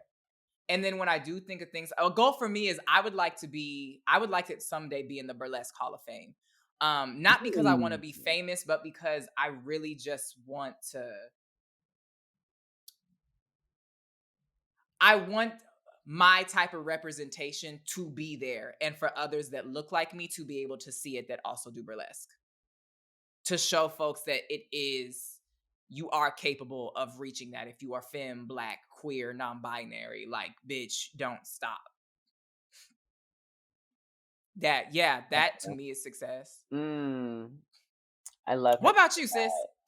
I'm very similar, where I go back and forth between fame, but I don't want to be, like a billionaire or anything. Like, I definitely want to still like be comfortable. And I think that this world owes all of us our ducats.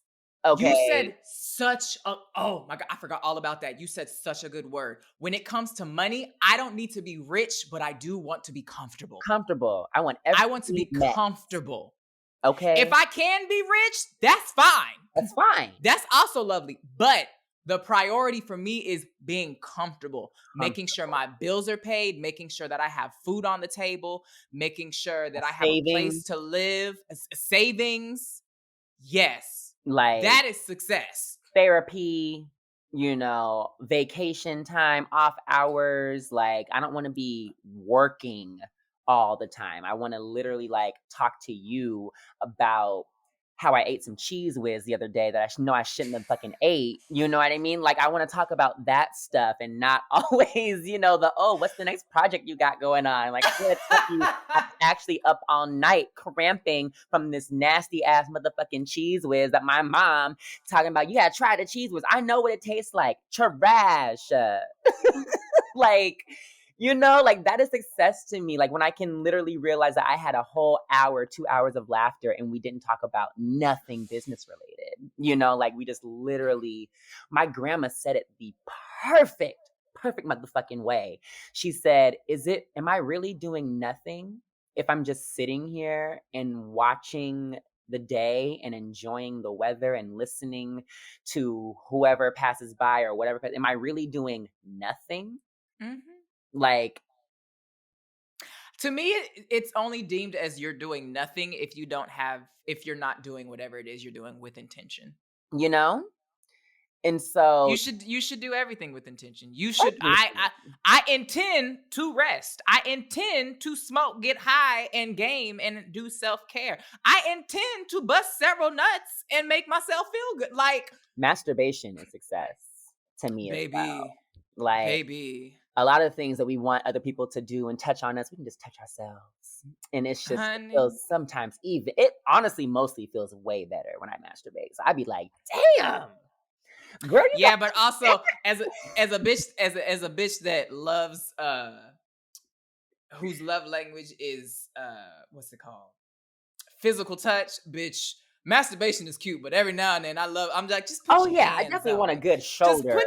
Just put your hands on my booty and just rub it for me just a little bit. Thank you. You can do a little extra if you want to, though. Right. There's something about an extra set of shoulders, that's just touching your right. For sure. Honey.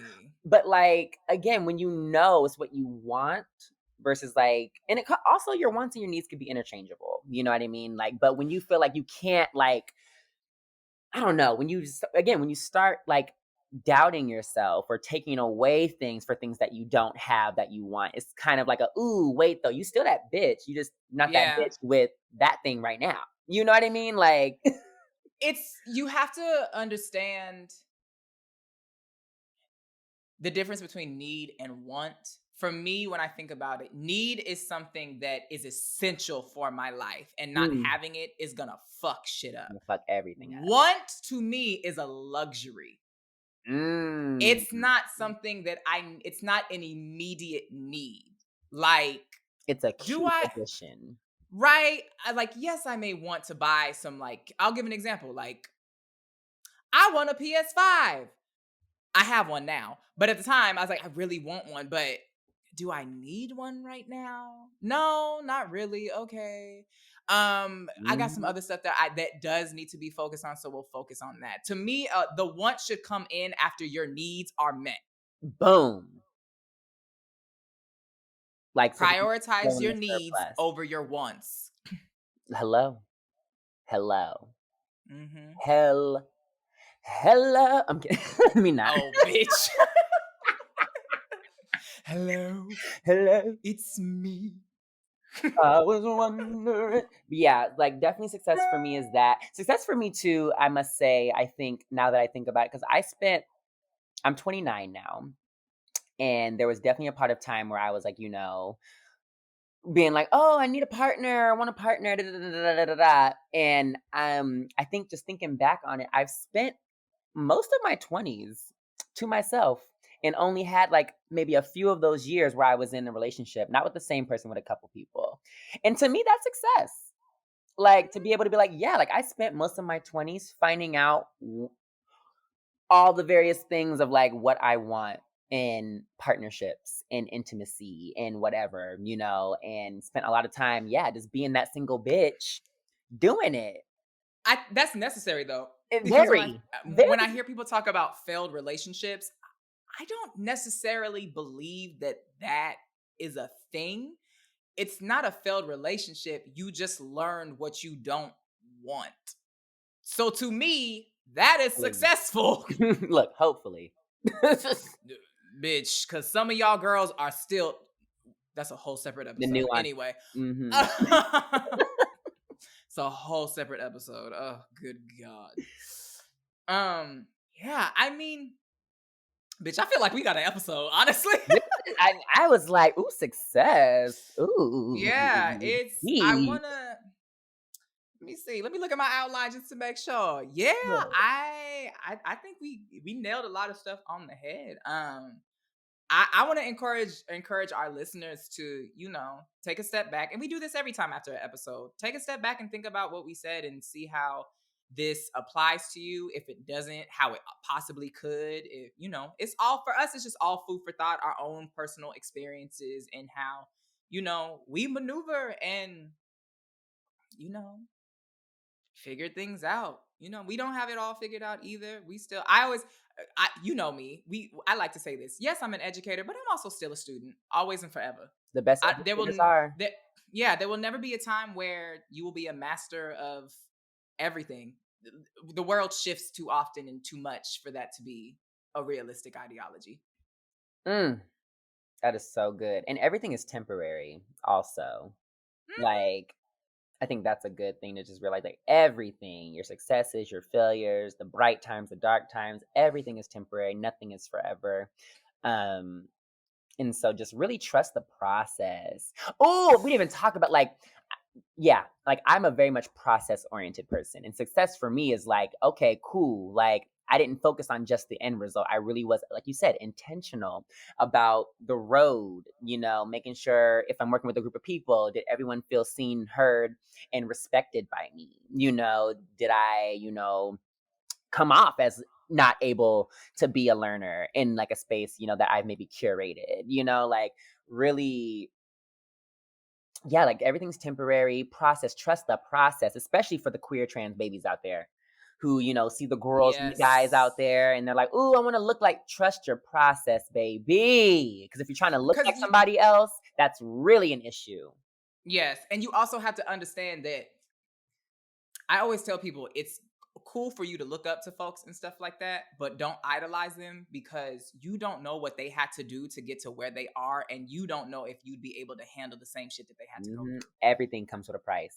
Everything. Yeah. Your journey is your journey, and understand that where you're at is where you're supposed to be. And I mean that in the means of when you are actively working towards something, you have to remember that. And sometimes it can be a lot harder to do that especially when you kind of hit a roadblock. But just remember to be tender with yourself through, like you said, the process, and learn to pivot, be able to take a step back and be okay with things shifting and not working out the way that you thought it was. Like we said, it doesn't make you a failure.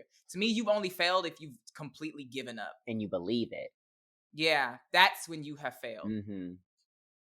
Yeah, but I think we got an episode, right? Right there, baby. We gonna wrap it up and call it Aisha, my doll. Tell the girls, the guys, the days, the gays where they can find you, darling. Oh, hi. You can find me on the socials at THE Aisha, AISHA, Noir, NOIR, on one word. I also have a website, therandyford.com. That's my business website. You can hit me up for whatever, sign up for my newsletters, which I have yet to send. But, you know, they get sent out when they can. But yeah, that's where you can find me.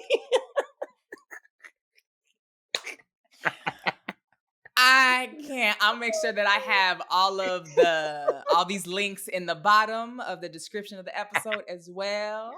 And you are such a fucking fool. I can't stand you. I know. We love y'all so much, and we'll be back with y'all soon. Y'all be kind to yourselves. Take care of yourselves. Drink your water. Mind the business that pays you. Ooh. And you know, all the things. Love you, babies. We'll be back later. Yeah. Bye.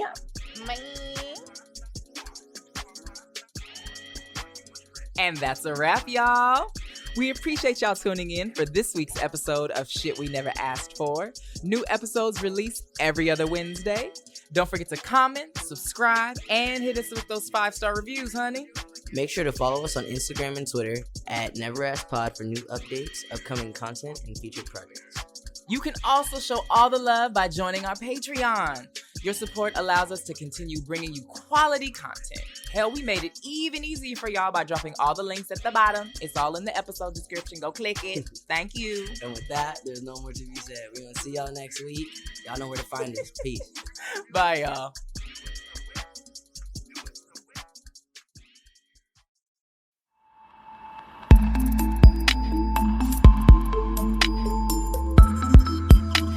Audio Hub Preview.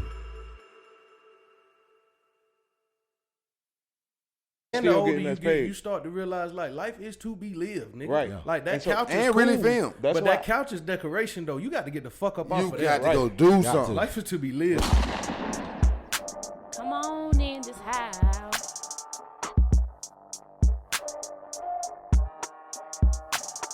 Welcome back to the Label Black Podcast. This is Big Boy the Boss, aka the money quarterback, making plays with the money. What up, Devin? I feel like all my blessings happen on purpose because every time I fell short, I came back a better version. I'm from South Carolina. What's up, Bit? What it do, everyone? The boys are back in town. I can't top Literally. Devin, so that's all I had for the day, man. What it do, Swag? What's up, man? How everybody doing, man? It feels good to be back in town, man. Yeah, man. I still got Portrait Festival energy on me.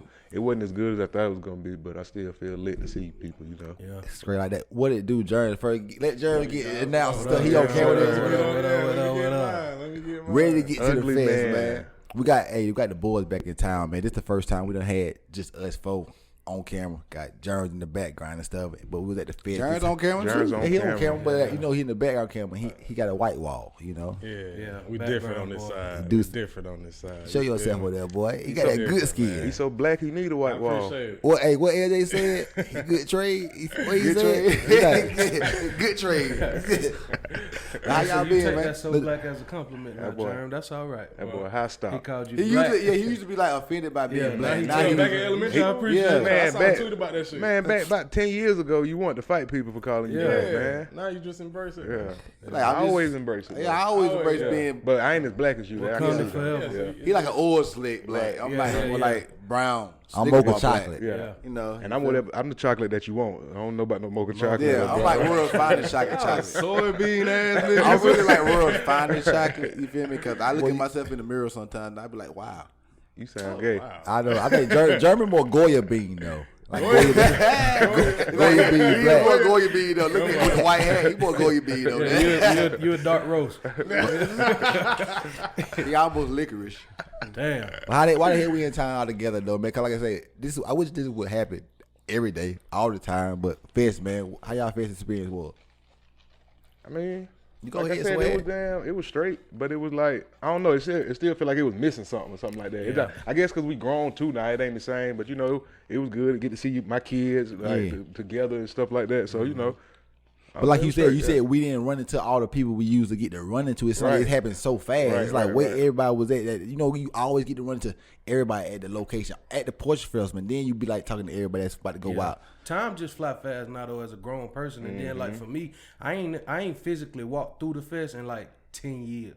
Like most of the times I be in town and then I wait for when the fest over and I meet y'all wherever y'all go. But like being out there last night, it did feel like something was missing. But then it was like, well, this shit all right, man. This shit cool. Yeah, I'm around a bunch of people, so like it never feels like when you around people that you know, it feel like home. Like I was talking about when we was interviewing people, like it feel like home when you was out there. It maybe wasn't the same because when we was kids, we went out there to ride and go chase women, you know, like chase when we was in high school, what we was doing, looking for the next woman we could try to find. But now it's grown adults, like we doing a lot of different things. Don't put me in that, man. So when you was in high school, you weren't trying to find different women. When we was in high school, I wasn't trying to find different women, man. They just kept finding me. I couldn't help that. Yeah, man. we was attracting different women. We were trying to find like we was really trying to find this right here. Yeah, really. Exactly. Yeah. We wanted to be quote unquote the people that had the cameras and stuff on them stuff. Yeah, we had the money to have the cameras. I don't even know if we wanted to have the camera just to be on the other side of it. Really, we just wanted on TV. But now that we got the camera, we enjoy the art. Yeah, you understand personalities and content. Really, like you know, you a personality and you can bring personality out of other people. So you know, when you carry that energy, you gonna end up finding this. You gonna bump right into this. Yeah, like that. We was in the car already doing this, and that's why I said we was talking about that. We was talking about this in the car. We was in the slingshot. Hey, had that slingshot. That was nice as well. That's why I said I still got that energy. Yeah. But we was talking about like how we used to be so creative together and whatever, like swagging and twin that everybody know where we go. Like we was the people that people like.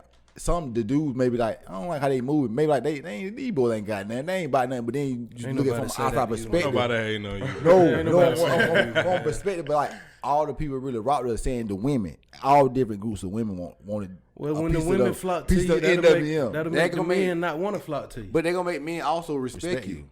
Because if they know women want you, it must be something about you that make women want you. And I want that. Because all men that like women gonna want women to want them. It depends. I'm the type of nigga where I'm gonna be like, you know, Buddy be doing his thing, but it's a lot of niggas out here that'll be like, man, fuck Buddy. But it's a lot of niggas. It's a lot of niggas too though who know like, okay, I'm gonna be cool with them because them niggas right there, they gonna bring, you know, they gonna bring the women like them. So the women gonna be around them. They can't hit all the women. So whatever woman they don't get, maybe I can get in where I fit in.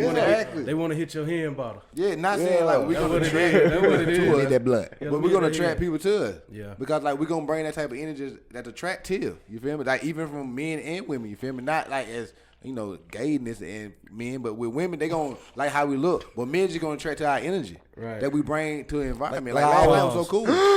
You said the G word? Yeah, you did. I did too. You want me to say? Yeah, I did too. Gay? Yeah, I said. But it anyway, too, though, like with this y'all first year, you know, like the fest just came back, and this y'all first year like doing content at the fest. Like how that shit felt.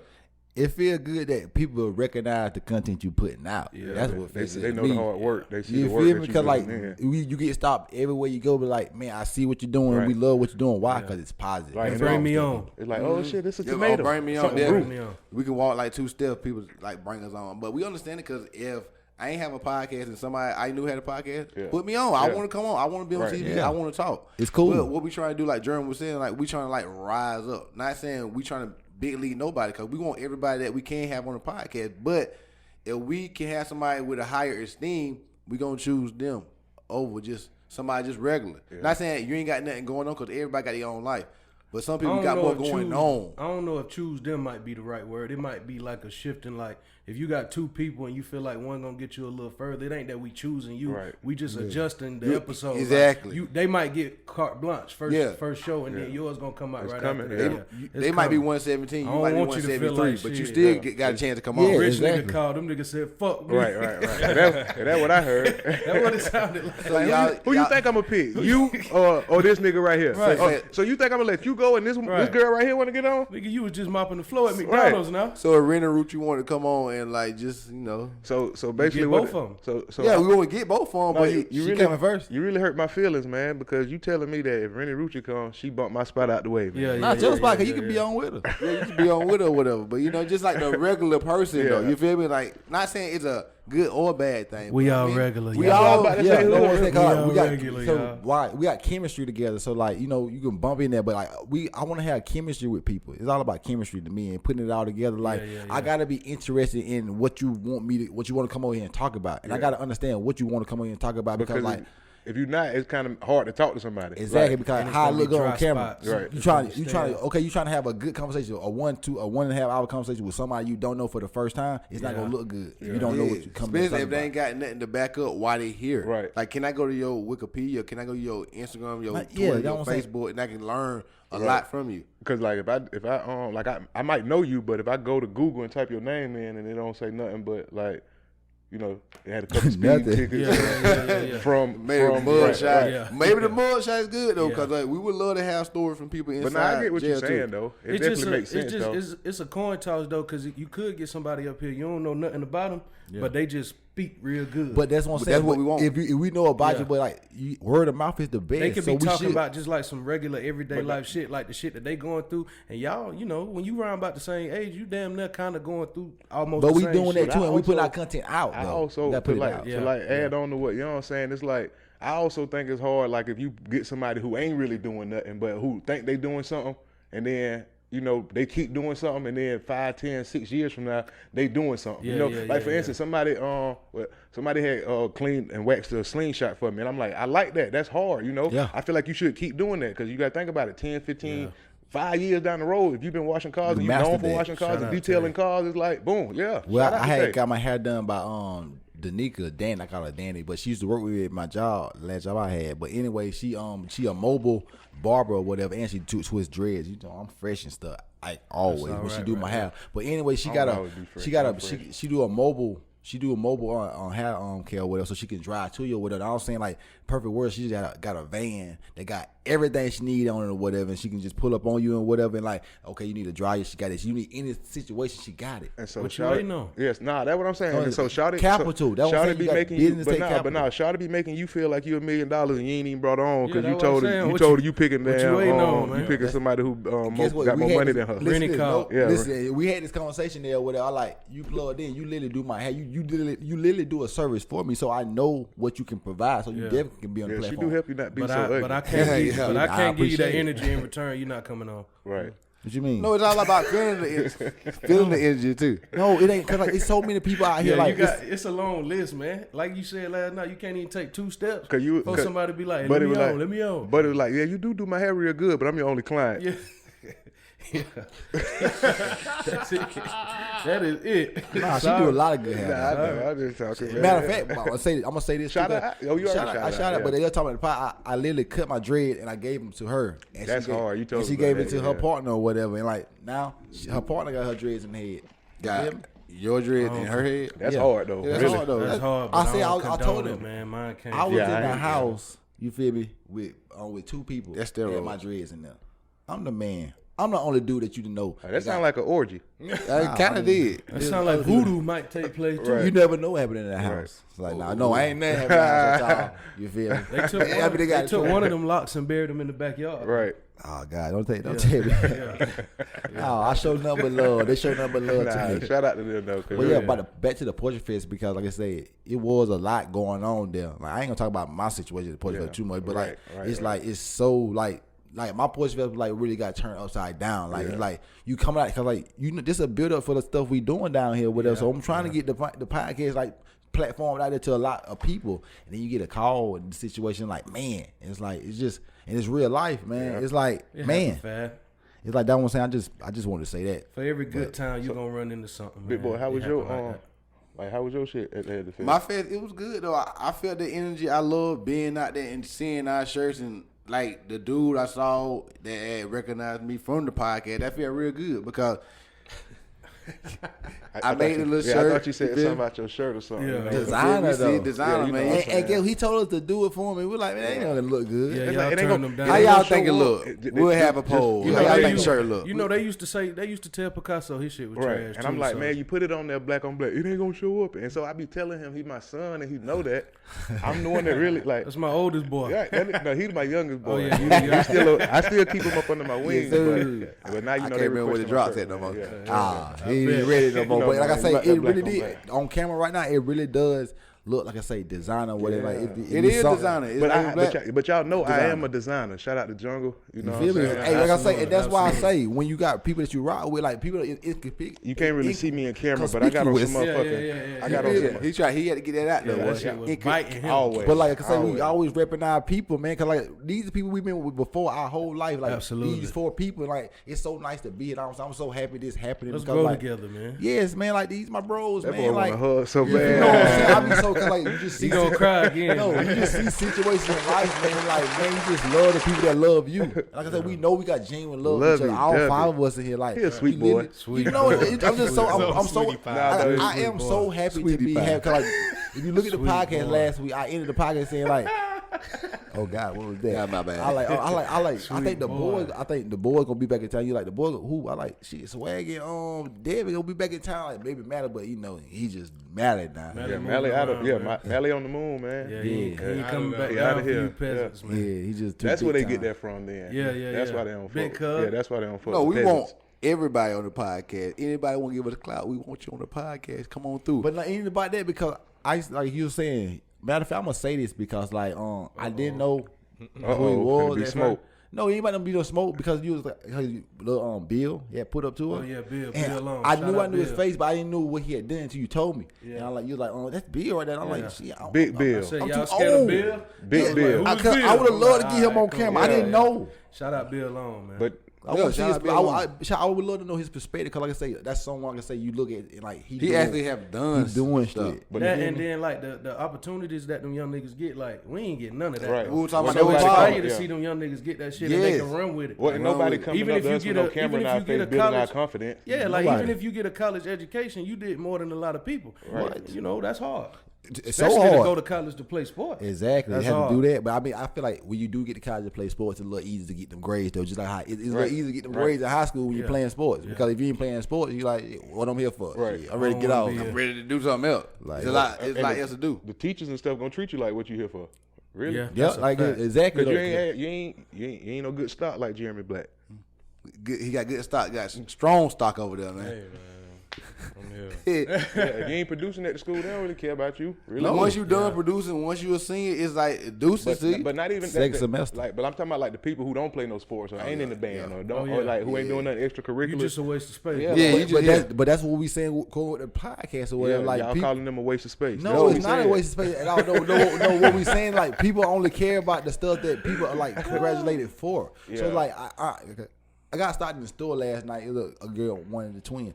But like she was like, "Oh man, you gotta let me come on the podcast." But I know basically you want to just congratulate her for the podcast or whatever. Like, Yeah, you can yeah, come on yeah. the podcast when if you got something But that you ain't doing much. Not saying she not doing much. We don't but know like- what she doing. But guess what? We want people to come on and promote what they got going on. Yeah, Yeah, but yeah. think about this, like I don't hear about a lot of stuff, but people hear about this stuff. So like you Yeah. got to be doing something. It's just different sides, like I was saying earlier. Like you might come up here and you might not have much going on, but if you a great conversationalist and we can have a smooth conversation that's gonna flow, then we can do that. The only hard part is you never know. At least you got something going into it with somebody that's doing something where you like, okay, I know exactly what you doing. We finna come in here and we gonna start with this. This gonna be the foundation. But if it goes somewhere else, that's cool too. Yeah. Yeah. But one thing I do That's love tough. though of being out there at the fest is like the inspiration. Like you could tell that people around us is like inspired, you know. Yeah. Even like yeah. when we They was said doing you the shoot last- the video and stuff like exactly. that. So Yeah. people like Yeah. looking like, Yeah. and of course like always I was fresh as hell. Like how I designed this shirt.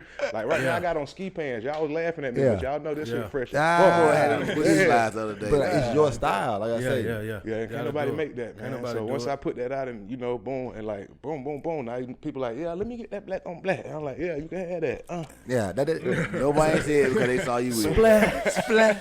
But Don't talking worry about it, sweetheart. talking about you know, just different stuff. You go to YouTube, but like, what the hell you been up to in Atlanta?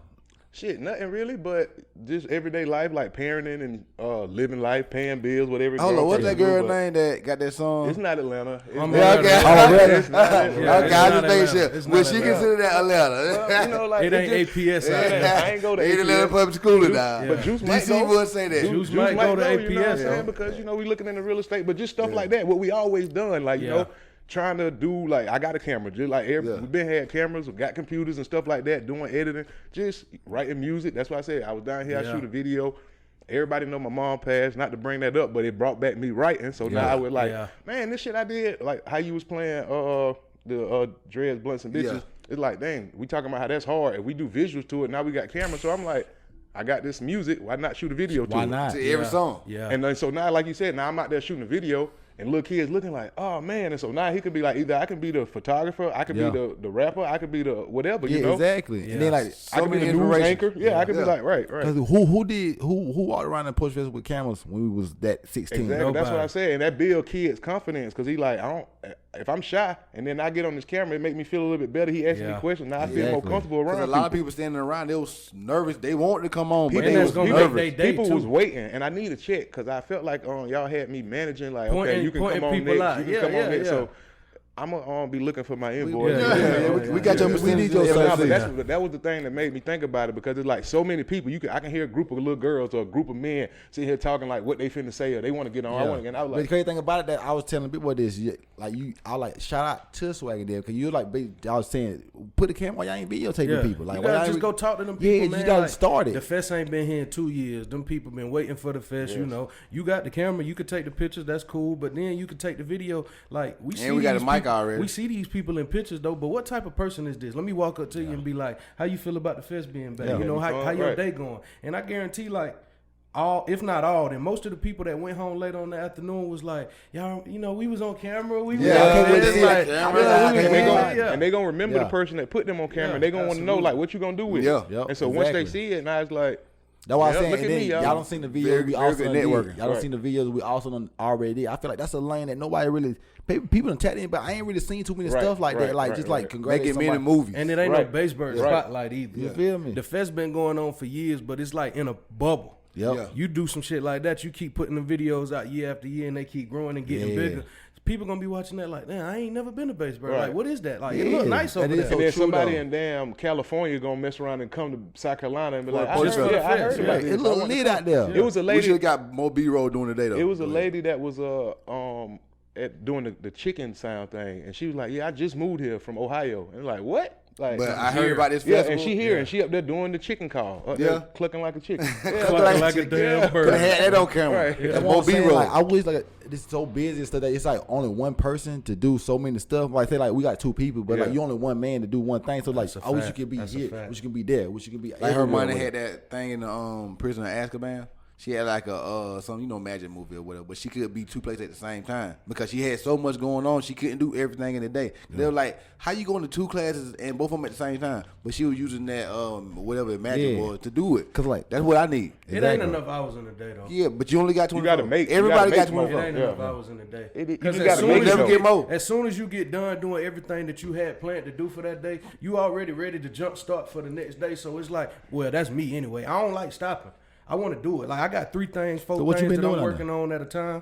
Well, you know, I got the podcast coming, Dash, you know, just me. That one going to be me by myself. The furniture is booming, jumping out the gym. And I just work. I just work. Like, but see, the reason I had started getting my hands on most stuff, because like he was saying with mama, like, it just make you realize how short life is. But I was already at a point in my life where it feel like, bro, you just wake up, go to work, come home.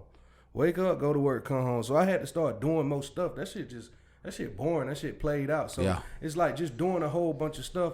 You get so excited about your passions or whatnot that it feel like you ain't got enough time. Right. Like with the furniture or whatnot, I can go pick up some stuff, clean it up, sell it. By the time it walk out the door, I'm thinking like, I want 2 more, I want 3 more, I want 4 more. Like, but because you running your own thing. Then you look up and be like, well, shit, it's 10 o'clock. I got to do this tomorrow. And then you might have somebody living with you that you got to.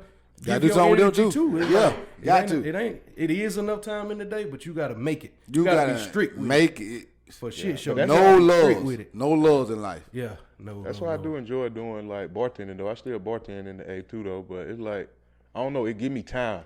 Yeah. Like like growing up, I tell anybody, people be asking me like, how you do this? And I tell them like, yeah, this the school I went to, this how much it costs. But like going to work 5 or 6 days, I can easily make that in 2, 3 bartending. 3 days, Easy. bartending. So it's like, now I got 4 days to be a father, take Juice to all of the museums and the flexible schedule, right? And all that shit. Get on the computer, edit stuff. Exactly. Or like create an LLC or like stuff that I should have been doing when I was 21. Thank you, but like now I made myself have more time to do it. Like you gotta live just imagine, life. Swag, what we do now. I mean, everybody say that, but like Right. the thing we doing now, we were doing at 21 because we was around each other every day already. We could have been vlogging every day. We was around each other every day. At and 21. we was in the Soulja Boy era. Yeah, we was already into that. Yeah, we would have did the same. Like when Soulja Boy popped, we was already doing it. So we would have been doing it too. It's like we would have been on video. We Right. ain't had no cameras. We ain't had like all the like Technology. we would have had Yeah. videos 12, 13 years ago Exactly. that's still getting views. Still getting And the still older getting you us get, paid. you start to realize like life is to be lived, nigga. Right. Yeah. Like that And so- couch is and cool, really film. That's but why- that couch is decoration though. You got to get the fuck up off You of got that. to go Right? do Got something. Life is to be lived. Life Yeah. is to be. That's so real. Life is to be That's lived. another reason why I My got the new shit- slingshot too, though. My Just new because shit it's like I've been- live. Yeah, life is to Not, live. not to Yeah. cut you off. My new shit I've been telling niggas like they been like,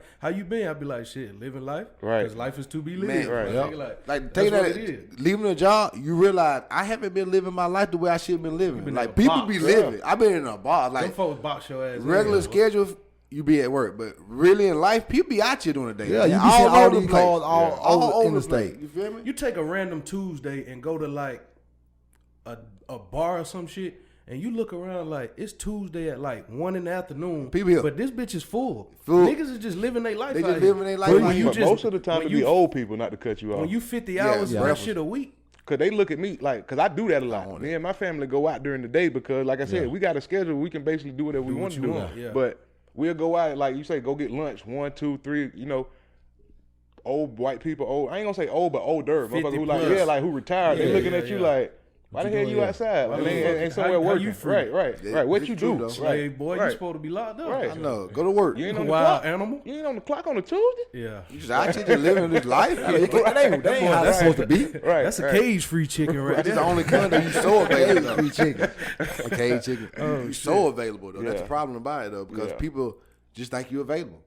That's why I love taking pictures though, because like doing pictures, it's just such easy money, but it's something that you actually like to do. You Enjoy create doing, something. right. You Y'all enjoy got, doing y'all it. got And that you- problem more than we got it though. Yeah, because I don't use we're my around camera here. as much as I need to. No, Yeah. I'm talking about y'all got that availability problem more than we got it because y'all closer to family than we Yeah, got. yeah, that me too, too. I'm here, yeah. Definitely. I don't have to do nothing for nobody because ain't nobody out there. Yeah. My sister like Me an hour too. and a half Yeah. away. Besides and who you Swag like live 4 with. hours away. Yeah. Ain't nobody finna call me and be like, "Hey, bro, I forgot this. Can you bring it to me?" Or I need my kid picked up out of school, but I'm gonna be here. Can you do it for me? Like, ain't nobody asking me that shit. That's Like so people, damn real. back then, people will ask you to do something for you to choose them over you. Ain't that the wildest yeah, thing? yeah, And then yeah. get mad about you choosing you over them. Yeah. Ain't that what you supposed to do? Nope, not to them. Yeah. Yeah. It's give and take. My thing is, I got to have the option though. Like I need the option. You ain't telling me to do this for you. You asking me to do it, and I got the option to say no. And if I say no, it shouldn't be no problem. It shouldn't be no It shouldn't be problem no because you problem. ask with the Shouldn't be no expectations of a yes or a no. That's why you ask questions.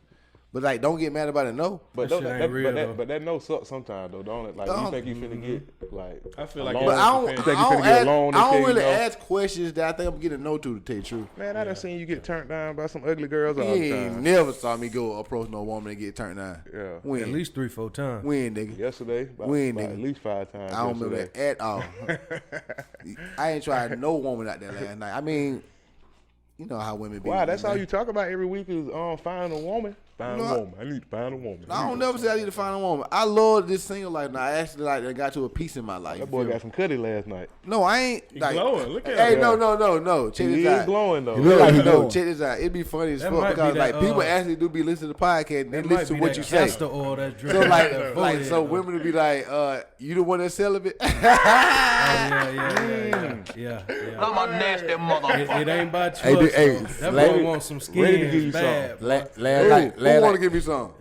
He wants some skins bad, boy. That nigga need to get that nut off. He ain't celibate by choice. Man. last night a girl told him like, "Oh, you the two that ain't shit." I don't know why this has became Cause your fairy microphone. tale. Cause you Cause ain't your A shit. fairy tale in Your this world. microphone, yeah. A fairy tale in this world of bliss. You want to know why? Yeah.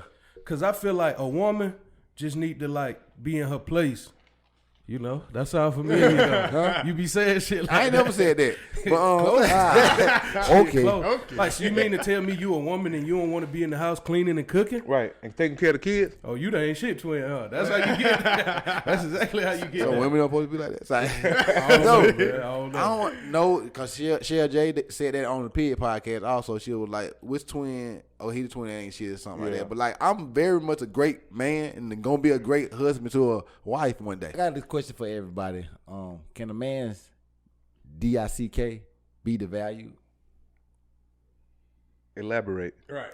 Saying, like, can he penetrate too many women or too many different type of women that's like, your peen devalued? Like Because you remember, I think it can, but I think if you say it, you hate it. yeah, no, because remember back in the day though, we used to say a certain guy. I was just on the podcast because I said names on the podcast. Like, you mess with him, then you know. I don't really want. I ain't really attracted to you. I ain't really attracted to you. If you attracted to that, you can't be Don't attracted put me to in this. that batter, man. You got some nasty cake over there. Don't mix me up Oh, in that big batter. deal. That's Yeah. so real, man. A lot of women feel that way, but they don't understand. Men feel the same way. If like, you say it though, Well, it sounds like some hate, men though. Yeah, but some it's just men, real. A lot of men don't have standards because we done hit something that we probably wouldn't be like, you know. Yeah, I mean, yeah, we all have. Like, say you get 3 bad ones, but by the time you got your 3rd bad one, like he done hit like 23s. If you say shit, I mean he got bitches though, but and not he jump only shot. fucking bums. That's hate a little bit though. That's hate a little bit, but it's like it's reality. It's Sometimes like you quantity gotta and keep that quality. reality on It's the like inside, you gotta boy. keep it on the inside, but it's Hey, quantity I and don't want quality. to sound like, man, you know, every time he come over here, he be talking about how that nigga fucking bum bitches, man. I want that on my name, man. But niggas gonna be like, he still fucking bitches though. That's just his type though. Yeah. Because we'll have this. Go ahead. Nah, I'm just gonna answer the question. I feel like it don't really matter because like we like where we from, if you done hit a lot, then it's like, okay, he ain't shit or whatever. But shit, move up the road. They don't know. Yeah, they don't know you no more. You can get restarted in another You city. move to Augusta, you start over. You start all over. You got zero body. Yeah. Right. You're a whole new person. And now they want to know who this is up here. My boy if you look like changed me, his name. yeah, Change I his ain't name. mean Oh. to though. I ain't He mean old. Yo. But I don't know. Listen, man, y'all gotta go out there and party with this nigga one night, man. This Who was man's that? name is O, man. But you got to And think then about they it. I'm gonna going to walk go up to work to and me. tell them my name Swag. They I'm gonna at walk work. up to me and be like, "You look just like O," and I'm looking like, Who? His mama called him Swag. I'm That nigga name Swag, man. You feel me? I don't know. I don't Who know. y'all Oh, talking about? yeah. But that is funny though because Sean was talking about that yesterday. You know, we went to the parade, and so we went out there. Just I ain't gonna say regular because but I just had on a t-shirt and some pants and some Crocs actually, just trying to be comfortable. I'm in the parade, and so then we go home and put that shit on, and she was like, "Yeah, they seen Tay and Sean earlier. Now they about to see V and O." The ATL crew. The ATL crew. The ATL is. You That's seen all the right, ATL right is in there looking ATL-ish last night, Yeah, just man. leave the city, man. If Shout you out don't to come down Dr. here, Shout out to Look Dr. like the Thalia. The company crew. Dr. and real ATLians, man. They in there. No, I'm talking about y'all. I think the Covington crew. the Lithonia bunch. Yeah, that Thalia bunch over there, man. I don't But why they call you Not O for? Atlanta. It's not Atlanta. What they call you O for? Like you Because got like I I'm said, ready to I say went to that. work because I'm old. Like whenever you see me, you be like, oh, like a god. I thought I had you type thing. put something. I never heard he Shut up, bitch. Y'all ain't letting them get away with that now. Yeah. But no, it's Hey, he like, threw his hands up too. You be like, oh, hell no, boy. but now for real though, like when I moved up there, I got a job. I was young, so I got a job, and I can't be like, yeah, my name's Swag. Yeah. And and you don't know me, so I ain't gonna tell you like my name Octavian, but they call me Tay. So like now you calling me Tay and shit. So it's just like my name Octavian, but I just go by O. Yeah. It's simple, easy. They like, oh yeah, that is simple and easy. But and when you see, what yeah, it is. that is what it is. But and so one day I was at the mall in Lithonia, you guys, but I did. Lithonia, guys. But I did see Future Brother Casino in that Casino was motherfucker in with there. probably about 100 racks on him. Tell him, In Lithonia, bro. I don't know Casino. Not Atlanta. having money on. That boy was having big money on. on. But now I was in the mall one day, and a girl that I know from a previous job, she was like, "What's up, Tay?" And so I'm in the A like, don't nobody know me as Tay, Yeah. And so I look back, Right. but she knew some family members because we all worked at the same Yeah, job, Make And you so, sweat a little bit. yeah, Why you make calling you me get that? shot a little bit. Yeah. Oh, you like that? We ain't even asked Jones what his perspective Oh, on the fest. fest. Yeah, y'all be doing my man dirty. Go to phone. He a camera holder. My perspective was Fake one, ain't it? It was a... Yeah, you blurred out, my guy. We about to get you right. Keep talking, though. It was straight, though, because, I mean, it's been, what 2, 3 years? 2? Yeah. It's been 3 years really since I went out there. Right there. It's been 10 for me, so I mean it was gonna be new Black to me. What's your regardless. perspective, man? Jeremy had the little Miami Vice on out there and stuff he did like look, that. He did With a look little nice, bucket though. hat. He ain't bring value on the bucket hat, but You did have it on. Yeah, he though. looked nice, Paul. But I ain't gonna lie I to you told though. him that In too. His person, bucket was supposed to say in MVP. person, you looked like you was Told him on though, but in the camera it looked a little shaky. I don't know. A bit might have took a bad I saw picture. that. That boy- You See how that little shot fire? And that picture, that boy look like a moist tape did. cool. Yeah. Boy, like he was for cool running, man. But yeah, what was your perspective though? How was the fist? You just said Lemon pepper stepper. Yeah. It was straight. It was great. That's That's it. how you can give Oh, you it. big time. But he just told me Leaveville. Leesville legend and the Leesville Leesville holiday. legend. Like, Hey, that's what it them is. boys I know turned that. into It's been them boys that turned into year. DJ drama. Now it's just like it was straight. Yeah, it's over with. Hey, like old dude on that It's video. over with now. It's over with now. How you know Sil? Work. You right. I'm gonna give you everything, but give you nothing. That's what Tree sisters. But no, it was good times, man. Running into a lot of people, I ain't seen in a minute, fam, friends, whatever you want to call it. Type shit. yeah. But You took the kids out there? Nah, my uncle did. My uncle took my kids out there. Well, you ain't easily impressed, man. Right. Who was somebody that like you seen? Well, was it anybody that you seen that you ain't seen in a minute and it was good to see him? Oh yeah, my cousin Elliot. Shout him out. I had seen Shout Elliot out in a E, though. minute. We definitely need to get him on the podcast too. Shout but, him out. He gonna be in Europe. Yeah, that is. That's what he told me. He did say that. It did say that. But You said that like that He was man was talking about he lying. had saw 8 times. No, I said it Listen. like I'm That's what busy he told right you, now. yeah. Yeah, Jeremy had said- A-Time made your brother blush. Oh yeah, 8 times made you blush. Ah. Yeah, we had 8 times on the shout out to our class, my 8 Yeah, that times. is a I good can't one wait to every see them time. videos back so we can't just slice it up together and just Hey, put it man, out. I was gonna ask you. You was gonna get your turn, man. We know you was interested about A-Town. What you talking about? You got to put your mic in his face. You was staring him in his eyes while you had your mic in your face. You want to put his lips on your bike? Shout out to A-Time, man. What about you, y'all? Who is somebody that you seen, or was it somebody out there that you seen that you ain't seen in a minute, and it was good to see him? Elliot was one. Cousin D, DeAngelis was one. Slime and Doc. Well, I see Doc more than I see Slime, but Slime was one. Shout out Dirty Ant. Stank was one. Like I said, I ain't been out there in 10 years, and most of the time when I come back to the bird, I chill at my grandma's house and I just be ducked off. So it was way more for me than I normally see. When you see a bunch of people like that, you just be like, damn, boy, it's been a long time. Shout out Dula. It's been a minute since I seen all them people. That shit was dope. That's that. Thick out there, boy. Thick as fuck. I like to see Dula? I said it was I still had words coming out. All I heard was thick out there. Like, Shout out Dula though. I know. Thick out there. But I like to see him. Boy, you caught me off guard with that one, boy. I was about to say, boy, I could have put you down or something. God damn. Damn. Boy, you shooting like that? You like it that much? Who picked was Ashton? That was Bit or yours? What? That was your pick. Oh, so who was it? Somebody you seen that you ain't seen in a while? I made that your pick. I'm like, I don't think I picked yet. I don't think I even picked. But no, I like to have the good words from I'm gonna say just talk about podcast stuff, but from Nigel and Eddie Boy, because like I say, Nigel too. I like they been on the podcast. Like I say, they really came on in the early stage, not really early stage, but like last year or whatever. And then to see where we came from to where we going at. Nigel, Like, my cool. guy. Yeah, I got his number. I got to get some hats from him before I go. Shout out to Cuz. I like hitting that. I just love seeing everybody out there, man. I don't know nobody in particular that I saw that just sparked my interest because I was interested in anybody. I mean, maybe the old man that actually recognized me for being in the podcast. Like I was happy to see that because that's just somebody that recognized you that you don't even know at all. Complete stranger. Right. Yeah. Complete stranger. So The fruits of your labor. You got reached. Yeah, I got like at least one person reached that I don't know at all that know who I am without me knowing who he is. He don't watch me on TV speaking. We ran into Angie and Tangy too. It was on Angie and Tangy. We love seeing twins. Y'all know that. So we had Shout Dylan out to Lisa them. on last week. Shout out to them. Like we have a special connection with all twins from Baseburg, especially like girl and like What boy. Elaborate. What kind of Like you know where like you have the same type energy, a twin energy okay. in a way. You feel me? Where like you see them like I can look at them and understand why they the way they is and relate to them. You know, like when you see somebody that's like Bussy and stuff. I don't know. Yeah, Jeremy can I'm about to say elaborate because I don't know what pussy is. You told me before the podcast that you like hot butt sex. No, I'm already.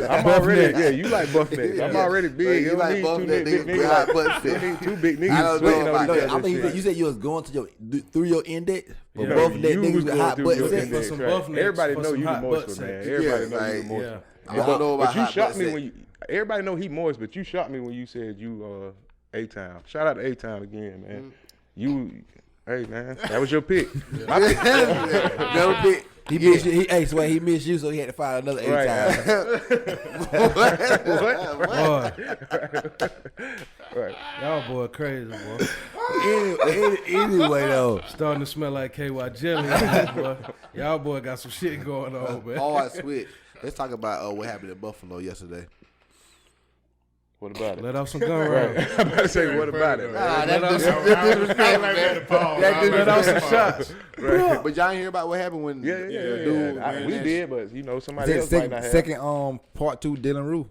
Yeah, he walked into the top supermarket in the predominantly black neighborhood in Buffalo. White dude came from 200 miles away. He came and shot 4 people in the parking lot and shot, I think, 9 people inside the building. Yeah. And like he literally went there to shoot black people because there's a video out right now showing where he saw a white man, then shoot him and said sorry. Went on by his life to shoot some more black people. And that's what we say out here in the world of America. Like, it's a lot of hate out here, but you gotta still do what you gotta do. But shout out to all the family. Well, not shout out to all the family. Like condolences to all the families that lost people and prayers. And the people that's like hurt and injured. Hope y'all get better. I think it was like 2 white people and like 11 black people. It was an old woman. A security guard got killed. They said he got radicalized. I can't even remember the dude's name. A white dude. He was 18 or 19. Yeah. He got radicalized on 4chan. It's like a white supremacist website or whatever. So you go on there and just spit your stories out and just talk about how you hate niggas. Yeah. Old niggas. I know this week, Tariq Nasheed, Umar Johnson, I'll be listening. Yeah, they're going to have a hell of a I need to hear what my boy got to say, man. Right, that's the world we live in, it's though. A picture of him going to jail. Coon ass niggas. If it was a nigga, they would have got him up out of here. Boy, man. You ain't going to jail. We live in, though, man. Like, white people could just come in this motherfucker and spray you up and just be going on about their next day, man. Yeah. Like nothing ain't happened. Right. But I just be confused because it's like, buddy, I don't know you. I ain't seen you before. I ain't did shit to you. Why you mad at me, man? Like, why I got to catch around? All right. Can I just live? Like, I'm just trying to live. Let a nigga live. Yeah, let me live. But they come from 200 miles away. You literally planned and was like, I'm going to go to this destination. I'm going to find where the most that niggas nigga was behind his steering wheel, and his mind was like, when I get there, I'm spraying these. He probably had trying to see nigga on his AR-15. He probably was upset because he ain't reached the number that he was trying to get. He probably over there riding like shit. 180-page manifesto. You think you're going to do about 20 of them? Manifesto? So 180 that's why he pages. killed himself because he wanted to be quote-unquote famous. Yeah. I don't think, maybe it's not a death penalty in New York. That is white famous, though. Yeah, he gonna be in jail for a that's a long time. I just think about jail, right? you hear these people talking about people crashing out. He literally crashed out. That's just what look he at you did. over there being here. You know the lingo. Yeah, I know the lingo. Whatever. I Transitioning to that, you Mr. ATL. How the ATL feel about YSL though, man? Because a lot of them boys.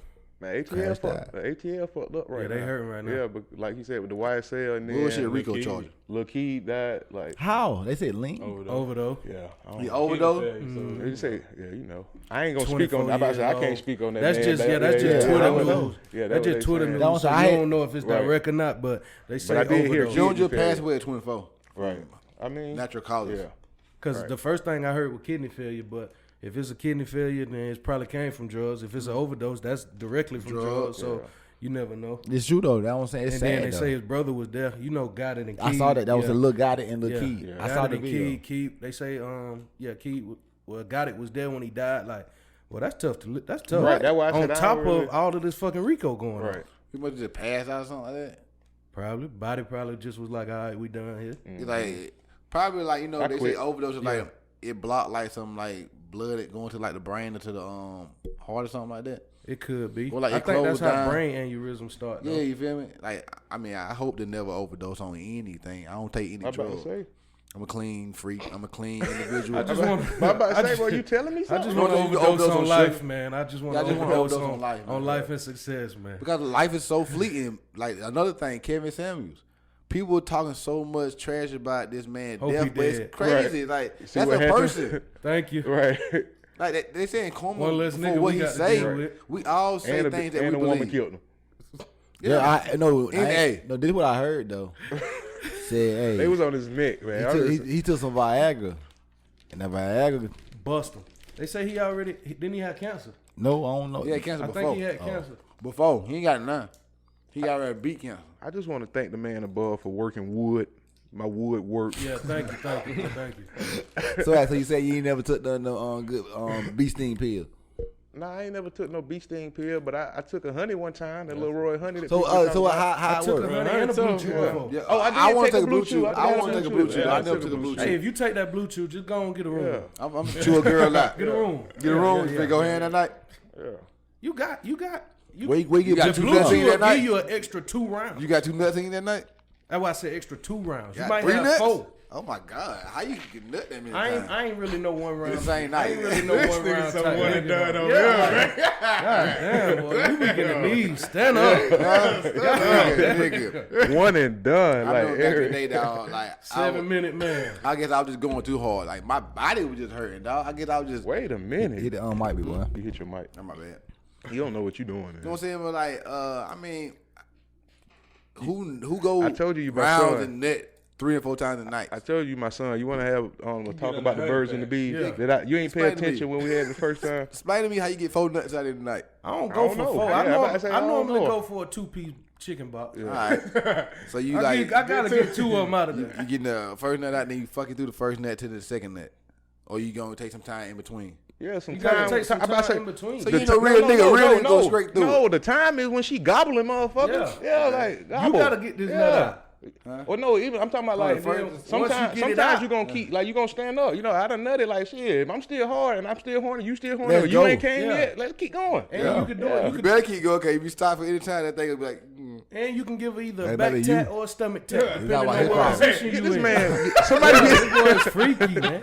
Somebody But yeah, give this man. You can either give her, depending I on know what some people. I'm gonna position send you you the in. Blue Chew people. I just But I just tried the because Blue Chew he's shit because of limp 85 over South. No, I ain't say I was My limp. boy go limp, then he can't fucking. He's gonna be like, But really, I'm though, just- He I'm wanted saying. done. After that nut, that motherfucker like bedtime. oh, you the roll over with the what you finna do? Right. Hey, I got mine. Nah. Better get yours right. It might be 3 minutes. It might be 30, but it's over with. Now you get done with that first one, you either give her a stomach tat or a back tat, and then you put it right back in there. Going on. You got that right. But I No, like no, not I with you. know. right. He said like he can speak for Right, it. but I like what you had posted the other about Cat though. What I say? You got to arrive on number 2 already, man. Got to, man. Yeah. That's how I started out though. Like back in the day. Yeah, Had learn to. early from Cat Williams, man. Well, I ain't learned really that from start Cat jacking Williams. off, I though. was about to say, I ain't learned that from Cat Williams. I learned that from myself. Because I was like, I already know that first one, they get me every time. Slippery. She finna talk shit about me, so let me go ahead and get that one on. That's when girls talk shit about you because like y'all that shit real y'all amazing. think he gonna nut fast. But If he on his first nut, he might ain't nut in a couple days. Y'all think a nigga But gonna on just some nut real fast? shit, since we on that conversation, like the women be talking about sex a lot and how they don't get to have orgasms and stuff like that. I feel like because niggas don't really talk about that shit. Oh, that's a niggas big problem. Niggas don't, but a lot of niggas don't know their body and stuff like that because But like they body. A lot of niggas don't know their body. Cause like think about it, a lot of niggas be wanting to just like he said he was going so hard one time that it hurt his body. Yeah. Like No, so, no, that's it. I was just so it's like on like working out or something. yeah, like beat that pussy up. Yeah, but like all women don't want that. Stretch it out. Exactly too. though. That's what I'm saying. But you got to be able to have conversations or like with foreplay or like you know some people like how a girl she want to get to know a nigga before she have sex with him. That's just foreplay. Yeah. Yeah, that's foreplay for a woman. Yeah. Don't Like, get to just, know him. like getting to know a Yeah, nigga, cause talking the to a panties nigga. gonna be wet if they get really into you though before you get Keep there. digging them sweet watery goods. For real though, the little gummy in them He's straight panties. to the point though. Yeah. Panties gonna be wet. Now. Right. Straight like that. For real though, the women anatomy, it is nice to be able to like to learn someone. That's why I'm about that, like learn someone mentally, And physically. you learn We a always woman been high body learners. enough shit, you can get her out of here like that. Yeah. Ain't no problem. But most men we don't give a fuck, so we ain't really Oh, taking yeah, the time. out to Exactly. do You that. got to be that woman. Yeah. Yeah. Them- Because that like, one- you ain't trying to do everything That with woman are everybody. just matching everything that you know. The energy and the chemistry and all that. Yeah. Yeah, it got to be a vibe or whatever. Right. Like you got to be, like I say, get to know each other and like I say, test stuff out on each other. And Just call try me each other. ain't shit, but sometimes I just want to get this nut out, and you just so happen to be the one I'm getting it out on. Yeah, I don't care about you. Like, So is you calling that like an innocent bystander? I said, call me ain't shit. I preceded the sentence with that. Like, you just happen to be the one to get this one today. So sometimes the folk can get that dick. No. Yeah, you can't. Yeah, that man done grew up. I'm man. 28 now. Yeah, man. that man grown now. That's what I'm saying. saying, like, just like back in the day. Back in the day, yeah. Mm-hmm. Yeah, absolutely. Everybody at this table done hit got a 4 now. Probably lower. Yes. Yeah, we all hit a 4. But I'm 28 now. Nah, I ain't never hit nothing lower than that. Oh, yeah. Yeah, I forgot about this one over here. Oh, yeah. He only got one. Oh, yeah. Yeah, he got one body on his hand. And that boy was handsome. Such a sweet boy. I had said a little line in if you ain't freaking or something, I like Shout out, ain't speak. I like if you ain't it dime, don't waste your fucking time. Don't waste your fucking time. Very high standard. Exactly what I said. But then, I got high standards. as you get older, So, your standards don't lower. Just what you want lower. I mean, get higher. I said, I got high standards. So you ain't no bad bitch. No, it's the answer. But I get the ball. What you saying, big boy? You said as you get older, what? The ball get hit like that. Hit your shit, damn old big boy. That's big boy. I'm here then. Yeah, it's gone now. But what you were saying? Oh, I was just talking about like as you get older, your not standards lower, but like what you want in a woman, like you see more, and that's higher. Like I want this particular thing in a woman. Like, can I get good conversation, a nice body, a pretty face, you know? Yeah, but I think a lot mindset. of that shit come from how you feel about you though. You look at yourself and be like, shit, I'm really one of them. Yeah, I ain't about to be one of them out here with one of them. Yeah, like if I'm in the gym every day, pumping iron, body looking amazing, chiseled out, I'm definitely gonna want a woman that got a good body. Yeah. Cause like, why do I go so hard in the gym to have my body this way if I ain't gonna want the person that's gonna be with me to look the same way? So let me ask y'all this: do you go for the trophy first, or do you go for the mind first? You gonna look at the trophy first, but that mind gonna win your heart. Which one you go for? You go straight to the trophy. So first. like, say if you in the club and you see a woman that look good as hell, like say a 8, Yeah. and then you see a woman that's maybe like a 6, where like she cool, you gonna look at the 8 or the 9 more. That's who you gonna try to go for first. Maybe the 9 mine is good too. You just don't know. Your mindset. I'd rather go try to see how her mind is. Not though going straight for the trophy. A lot of niggas' confidence don't equate to they my don't confidence. They don't feel like they can. Yeah, they don't feel like they that can makes get a sense. trophy. If you feel like the trophy yourself, why wouldn't you go for the trophy also? Yeah, There's a lot that come with a bad bitch. You gotta cipher that shit A out. lot You come can't with a just go for hood every that got a bad hood bitch. that nigga, but a nigga like me. Yeah, because you ain't no hood nigga, man. I ain't no hood nigga. That's what I said. Good nigga like me. You feel me? I Clarence, said good, not hood. parents. Yeah, I ain't no hood nigga. Just it comes with a lot dealing with a person like me. I already know because I'm very like. That what your girl told you or your ex?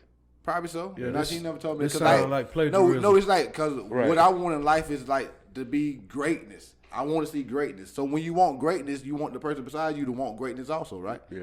And like not saying like what's mediocre or what's average, but to me, mediocre and average is being mediocre and average. I want to be like, if I step out in public, I want to look the best. If I go to the mall, I want to look the best. It's about how you get your point across about wanting them to not be average. Yeah, but if they still want to be average in your mindset, then that's all you're going to ever see. Because that's what you see. But you can't place your success on them. And y'all greatness is different in how y'all look at it. That's why you go different ways. Because you find somebody that's more on your plane of life of what you believe is great. I don't feel like you ever gonna find that person who just but everything that you wish. Not like everything you want, but like the end point that you want, you know? I look at it like I look at my shit like it's separate together. Mm-hmm. Yeah. I know what my success look like. I need you to explain to me what your success gonna look like. Mm-hmm. You do that. I'm gonna do this, and then we gonna bring it together. Exactly. But see, a lot of people don't even have them conversations. Like a nigga that look at himself like he really one of them, he gonna look at her like she gotta be doing just as much as I'm doing or better. But they'll be saying that shit in a way to where the woman feel like you supposed to be doing it how I'm saying you supposed to be doing it. Yeah. Like, it don't work. But like no, that. it ain't even like that. Like, I just want you to be the best you can be. That's what I mean when I want you to be great. Hey, like, man. if you want to be the best cook, just be the best cook. Yeah. Hey, man. Like, don't be average cooker. Go I for want the my best. food to be the best. They don't hear that shit like that. Yeah, don't hear like that. But that be the hear miscommunication and the problem with, like relationships type stuff like that. But I ain't been in a relationship so long, like, I don't even realize how that is. This man I'm sorry that you gotta go through that. I know. It's been a rough couple of months for you. I didn't mean to lie to you, Mark. I just didn't want to go to Arizona. But go ahead and ask a couple of questions out the cup so I can hit the road. Cup full of thoughts. Dang, that boy just said he ain't got time for us no more. No, man, you know I have to go. Y'all ain't invite me. Y'all hurry up so I can leave. Shout out to Ken, man. Get these niggas out the camera. Questions from the cup. Questions from the cup. Questions from the cup. Would you rather be rich and lonely or poor with a big network? Swag. That's hard, but yeah, I'd rather be poor with the network. Do you feel like you can build out that? No, just because if you lonely, you know, it's over with. You just a lonely yeah. motherfucker. You gonna go, yeah, you gonna go crazy. You gonna like it's that lonely, money. like, yeah, that money ain't gonna mean shit if you can't spend it with nobody. Is family included in lonely? Exactly, like that's the what I'm question. saying. Yeah, that ain't lonely. If it's lonely, If it's lonely, If you- I'll be poor. But Yeah. if family included in the rich and lonely, like we just ain't fucking with nobody else. But you I'll can't take the have money. you can't have like no set for the rest of your life. I'm not even. I'm not even. I'm poor. I'm not entertaining. Section 8. I can find a way to get some Medicaid. money. Yeah, I'm not entertaining that. We're gonna shoot off. And I can slave Peters to get some You money. know I what want to. Young Got Thug said that though. What? Young Thug said If you broke, stop having kids. start having kids, man. But like You don't even need to bust a nut. That's true though.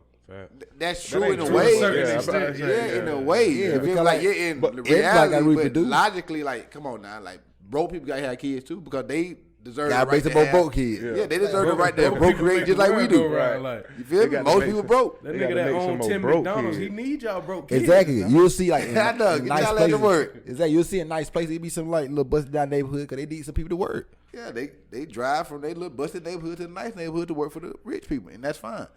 Capitalism. Yeah, terrible. but them them kids down there going through hell when you have them though. That's really what Thug was trying to say. Oh, Like, yeah. You have a Some broke of 'em, kid, you yeah. broke. Them kids Right. go through it. Right. But like, By the most time kids a don't nigga even know turns they poor though. 17, Most kids don't even know that they poor. yeah, but Shit. a lot of I them knew. do.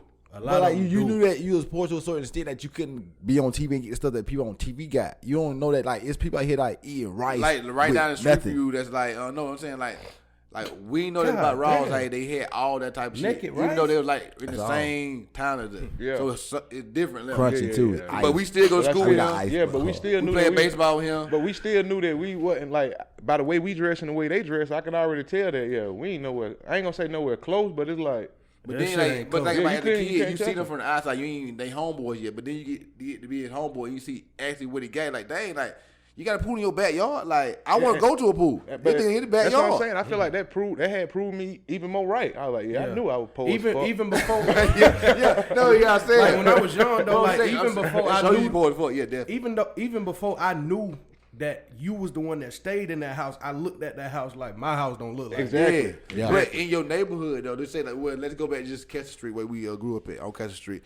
We felt like West everybody side. made the same money. Yep. Yeah. But then, But we was the one that could move to Lexington to a bigger house.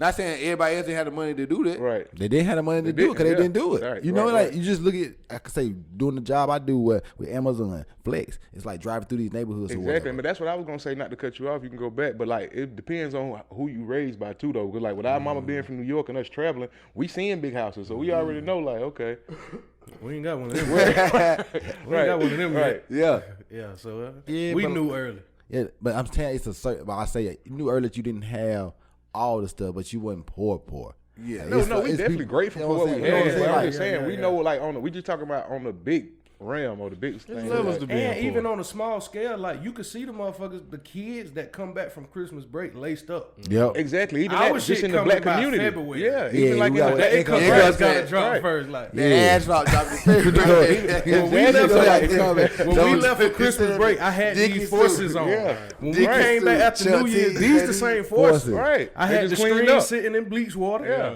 Little mean Hey, tell you green what, hey, hey, sold and Hey, all Jerry, that. the Yeah. force had a little lead to it. Little yellow tint. Not mine. You wildin' out. I don't know about no leading forces though, man. We gotta do something. They're leading like MJ over there. But like nah, but I used to clean this thing. Like everybody used to be out there trying to clean shoes. Remember we had that white stuff that people was like, They paint their oh shoes my with. god, Y'all that polish shit was y'all shoes. man, that shit was Y'all horrible. niggas was out of I had to sight, polish man. my That Air polish Force One. start The cracking. cracking. That's Yeah. what I'm about to say. It started cracking. Crack egg got dirty. Fuck How it. about I ain't never did that. I just took that mean green and that elbow grease and Right. that little toothbrush and stuff like That's that. And it. brush my teeth after with it. Nah, you out of sight. Y'all was poor then. Right. Y'all was poor than us then.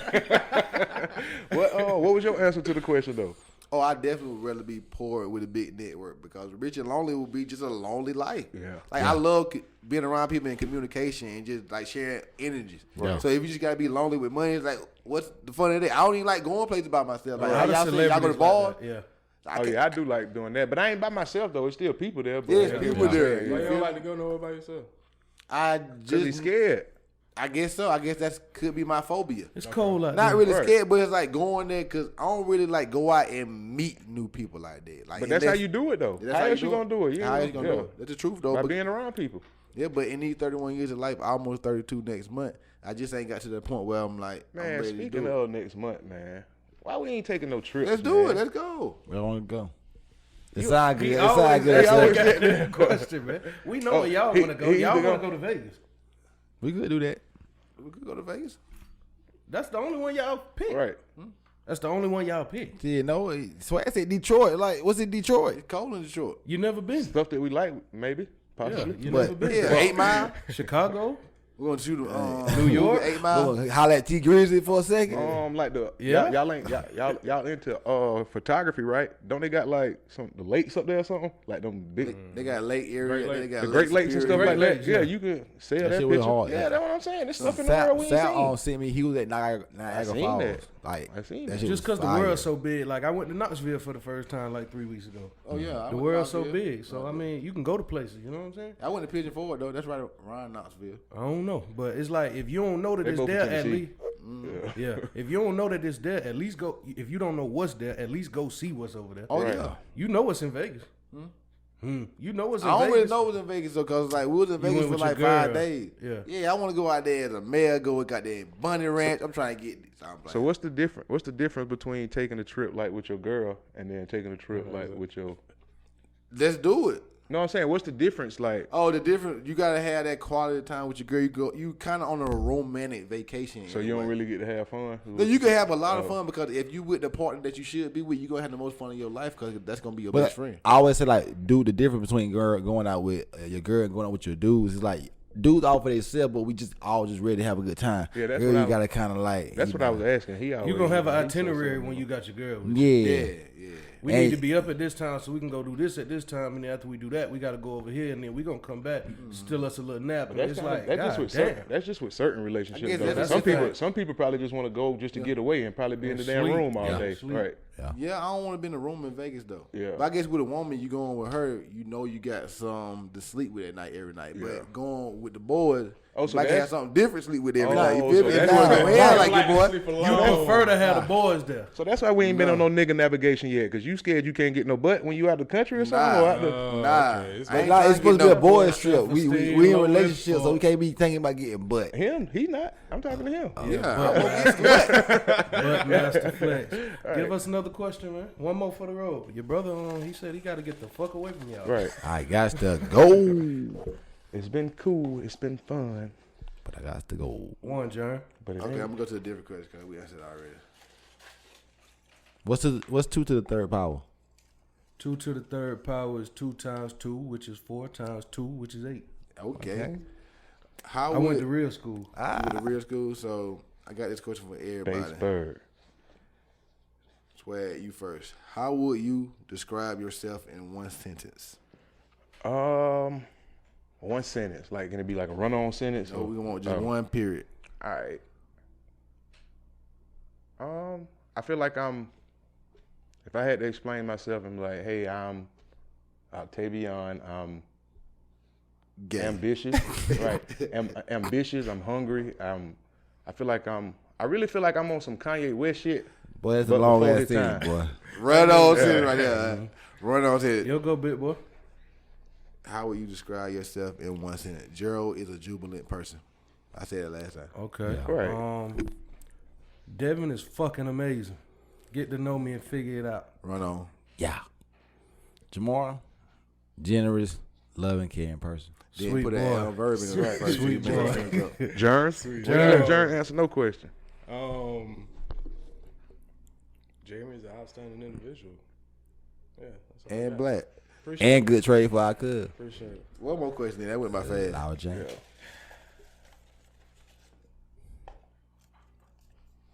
Yeah, I already asked that question before. It's a good question though. Man, get them questions out and get some new ones. I know. We ain't gonna say that one. Questions from the cup. Let me read it. It's toxic. Let me read it. Questions from the cup. Yeah, I ain't gonna read it out loud. If you're gonna pick a different. Oh yeah, y'all done. Y'all did that one too. Yeah, we did already. All right, check it out. Questions from the cup. When you are 80 years old, what will matter most to you? Y'all did this one already? Y'all need no questions, man. Y'all questions weekend. Y'all questions got expiration dates. Okay, this is a good question. What life lesson did you learn the hard way? Woo! The hard way. Hard way. You only get one chance to do it. Carpe diem. Well, you only get one first impression, shall I say. It's a lot of shit that you just can't go back and get. You only get one chance to do it. So I'm at the point in my life now, if I do it and I put my hands on it, I got to max this bitch out because I don't know if I'm going to be able to do it again. Yep. Veni Vidi Vici. Yeah. Seize the moment, right? Yeah. No, Veni Vidi Vici is I can't fall conquer. Yeah. I said that's what I did in life. Go big. We're going to wait on thirst, boy. Go to Jern. Big boy. Oh, Jern, it's on you. Man. That boy still moist in the mouth, man. What life lesson did you learn the hard way?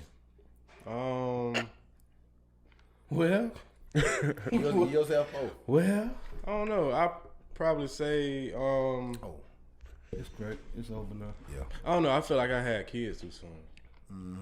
Yeah. Before I was ready. Like, yeah. I mean, I don't necessarily regret it because I love my kids to death, but. Yeah, looking back, I wish I would have took a little bit more time. Yeah, I understand what you mean because it's a disadvantage because it's something you have to deal with now anyway. Because they're your kids, but it puts you behind because you try to get myself together, but at the same time I'm trying to be the best dad I can be at the same time too. And life is life. Yeah, it's first for sure. I wouldn't know, but when you have kids, it's absolutely first. Yeah, you gotta put it first. That's really the most main you thing brought up here you got to do it. Like I said, I understand it. I say I definitely LL Cool J, man. Who? It's on me. He got it all down his throat now. You said my most regret. What? You said what? I ain't say nothing. What was the question? What life lesson did you learn the hard way? The life lesson I learned the hard way is I feel like my unselfishness. I feel like I'm too unselfish to a certain extent where I'll just try to make everybody. I'll try to fit in too much instead of standing on my own and saying I know this is how I feel instead of just trying to couch how and make people feel good when I just gonna be in my head feeling bad. You said couch how? Yeah, couch how. But I mean that kind of contradict. I'm about to say I heard cowtail. I guess it'd be like a battle with yourself from time to time because when you just described yourself in a sentence, you said generous. So.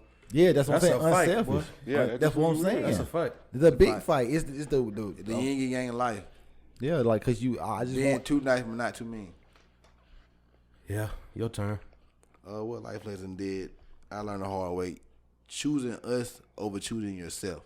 You gotta always choose you first. You can't think about to make everybody else's life better. Like we said, kind of in the same frame of what he talking about. You feel me? You choose us, and us ain't gonna choose. Us gonna choose you. Mm-hmm. So you realize you gotta choose you first in life. Mm-hmm. Yeah, choose you. Absolutely. Yeah. But hey man, this was a great podcast, man. It's a podcast. Wait a minute. Who damn. God damn. Damn. All right, y'all. That's it. Nah. Hey, it's over. Being back for I guess the boys ain't back. I thought Swag went first. The boys gotta get the fuck out of town. I went first on every one except for that. That's what it is. The boys gotta get out of town. Yeah, my life lesson would probably be. Well, I would say listen to your mama, but it's whoever in your life that's trying to give you advice that's I said your guardian. Yeah. Listen to your guardian. Most definitely. Yeah. They got wisdom. Right. And most of the time they want what's best for you. And so they're gonna be trying to tell you stuff that I sent y'all both that video y'all grandma or whatever. Right. And I was that was so tight though, because you was with my grandma during the same time I was with your grandma. That wasn't the energy of the world. And I didn't even know until you sent me the video, and I'm like, I was just with your grandma. She just I was in front of Maddie's shop, and I was about to turn around and go back and give her the barrel or whatever, and oh you got AC in here. She just said, I'm gonna ride with you. You gonna take me to my car? I'm like, most definitely. Yeah, that heat was blistering, boy. Hold up, now, grandma. Don't act like you ain't never been no AC now. Right. No. It's not saying that she Nah, was I talking know, about. I'm just talking She was saying, I'm yo, like, it's cool. I ain't like. talking She's like, junk, girl, man. she's like, grandma People gonna be tired. looking at us on the pod like, dang, Swag talking about how fresh he is, but his grandma ain't got no AC. Grandma Niggas living just gonna pick good. their grandma up with the windows Right. down. Huh? Nah, Dang, grandma so living good. Swag ain't got no AC in his car. She ain't used to riding the AC. But what she did say at the end when she got the car, whatever, she like, you know, I still stay in the same spot. You know, you come see me. Cause I thought it was so deep because it's like, like I said, we get so much life in us and stuff. Older people, they know like, hey, I ain't know how many years I got left, but I'm still in the same spot. Come see me, you know. And I still got love for you and exactly. That's what I'm saying. It's just deep, man. Because like I say, you just want to let it. We getting older. Like I say, you see us. We got gray in our beards a little bit and stuff. Like you seeing like all the progression of all the people we was around. We all still the same. Like I say, I saw Macy. Like I was telling you about Macy. Like Macy 40. Like he about 40, I think, or whatever. But how Macy look like. He still look just like himself or whatever, but just an older version. Like all of us just looking like older versions of ourselves. But it's kind of like we look the same because we all growing up at the same time. So we kind of getting older at the same time. So we don't look at I don't look at Devin as a 7-year-old Devin no more. He done just grew up in life. He still look the same Devin. Yeah, he's still the same person because like I said, you just. I hate seeing them people that fall off though, boy. Some people out here don't fall off. Some people gotta fall off, man. No, they don't. No, some people you gotta learn from them. Fall off. No, they don't. We gonna bring them back up, man. Yeah, they gotta fall off first though.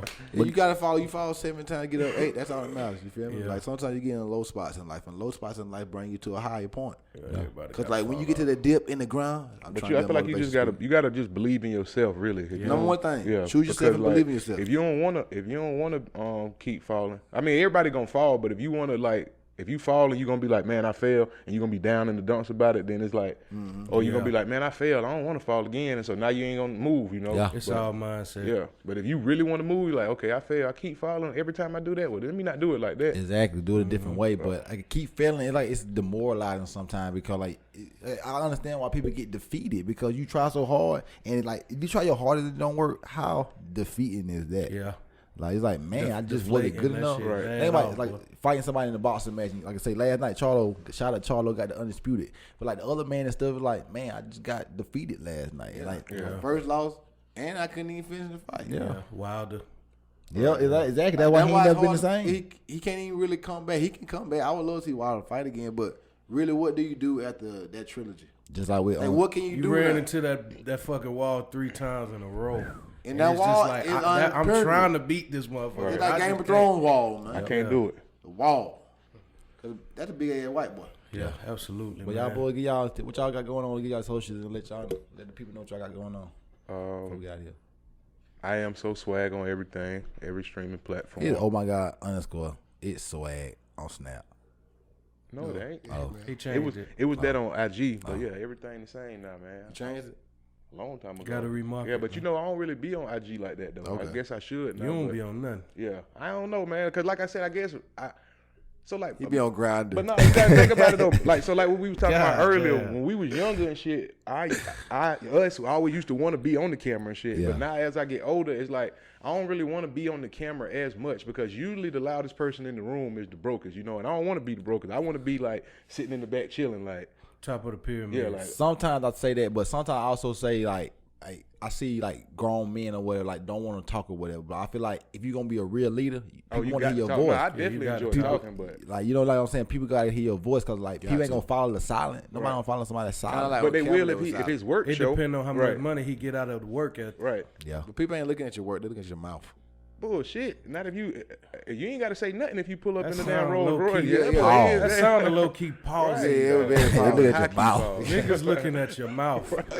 They want your what? But yeah, like if you see a damn so like the slingshot, it wasn't mine. I just rented it for the video. But when people seen that, I ain't have to say nothing. It just spoke for itself. Like, That's why I got to get me and the person who slingshot it really is right. They really ain't have to say nothing. And she big dicking too, bro. She got like 8 cars that she tore up. Oh, she got 8 cars on tour. That's how you make that money. Yeah, that's what I'm saying. I'm gonna do that with my Jeep. When I get my Jeep, I'm putting that bitch on tour. Yeah. You did say that. I'm doing 2 weeks. They be stealing people's parts off. Yeah, that catalytic converter coming out of there. Yeah, man. That motherfucker gonna sound like a damn Mustang GT. Yeah, people be taking Cadillac converters out of under the car. Yeah, coming out of there. Yeah, but with that Turo stuff, they gotta have all their information. Insurance, you feel me? Yeah, insurance. You can find them though, but you gonna have to put it back on there too. Nah, Turo. I'm about to say that's what the dealership for. Yeah, that's insurance, my boy. Gonna get yours on Dale. Twitter. IG, Devin Don't Care _ Snap, OTG _93. And I'm in the midst of starting me a new content page. So be looking out for that real soon. Can't wait. Jerm. Now you can follow me at Watch Women Cuz on Twitter, Instagram, Hassani _guy on the Snap. Swag. You ain't gonna ask me? Oh. What Hassani mean in Swahili? I hope not you. It means handsome. And I'm that guy. You feel me? I stay in Charleston now, the West Ashley Park. Right. You feel me? Jerm, Hey, give him out. You dead. Forgot. Twitter, at D Jeremy Gant, snapping IG Jeremy _Gant. And you can follow me on IG and Twitter at the Money QB. Go to Snapchat, Fine Ass Twin, Nice Snap. I love my hair, man. I mean, pretty. You go to the website, man. Before you go to the website, go to IG and Twitter for the Navy Black Podcast at Navy Black Pod. Follow us. See what we got going on. Go to the website, NavyBlackPodcast.com. I don't know what he doing. Y'all see the shirt, man. That came from Navy Black Podcast. And tell these people to hit up the Navy Black Pod vids at gmail.com and he gives us with some questions. Hit us with some questions. Suggestions. Yeah, because they questions expired. Yeah, we need questions. We need some new questions out. But go to YouTube, subscribe to your boys. Navy Black Podcast on YouTube. We will make a vlog. We will have it out for y'all. We will try to get as many people in the vlog as we can so you can see yourself on camera. This is the Navy Black Podcast. The game about to come on, so we'll see y'all next week. And Boston will get beat. I miss y'all, man. Yeah. Y'all too, bro. Yeah. The Bati boys are back. Right. The Bati boys are back in town. So y'all boys Pull up. Man, Gotti having them bricks, nigga. I'm telling you, man.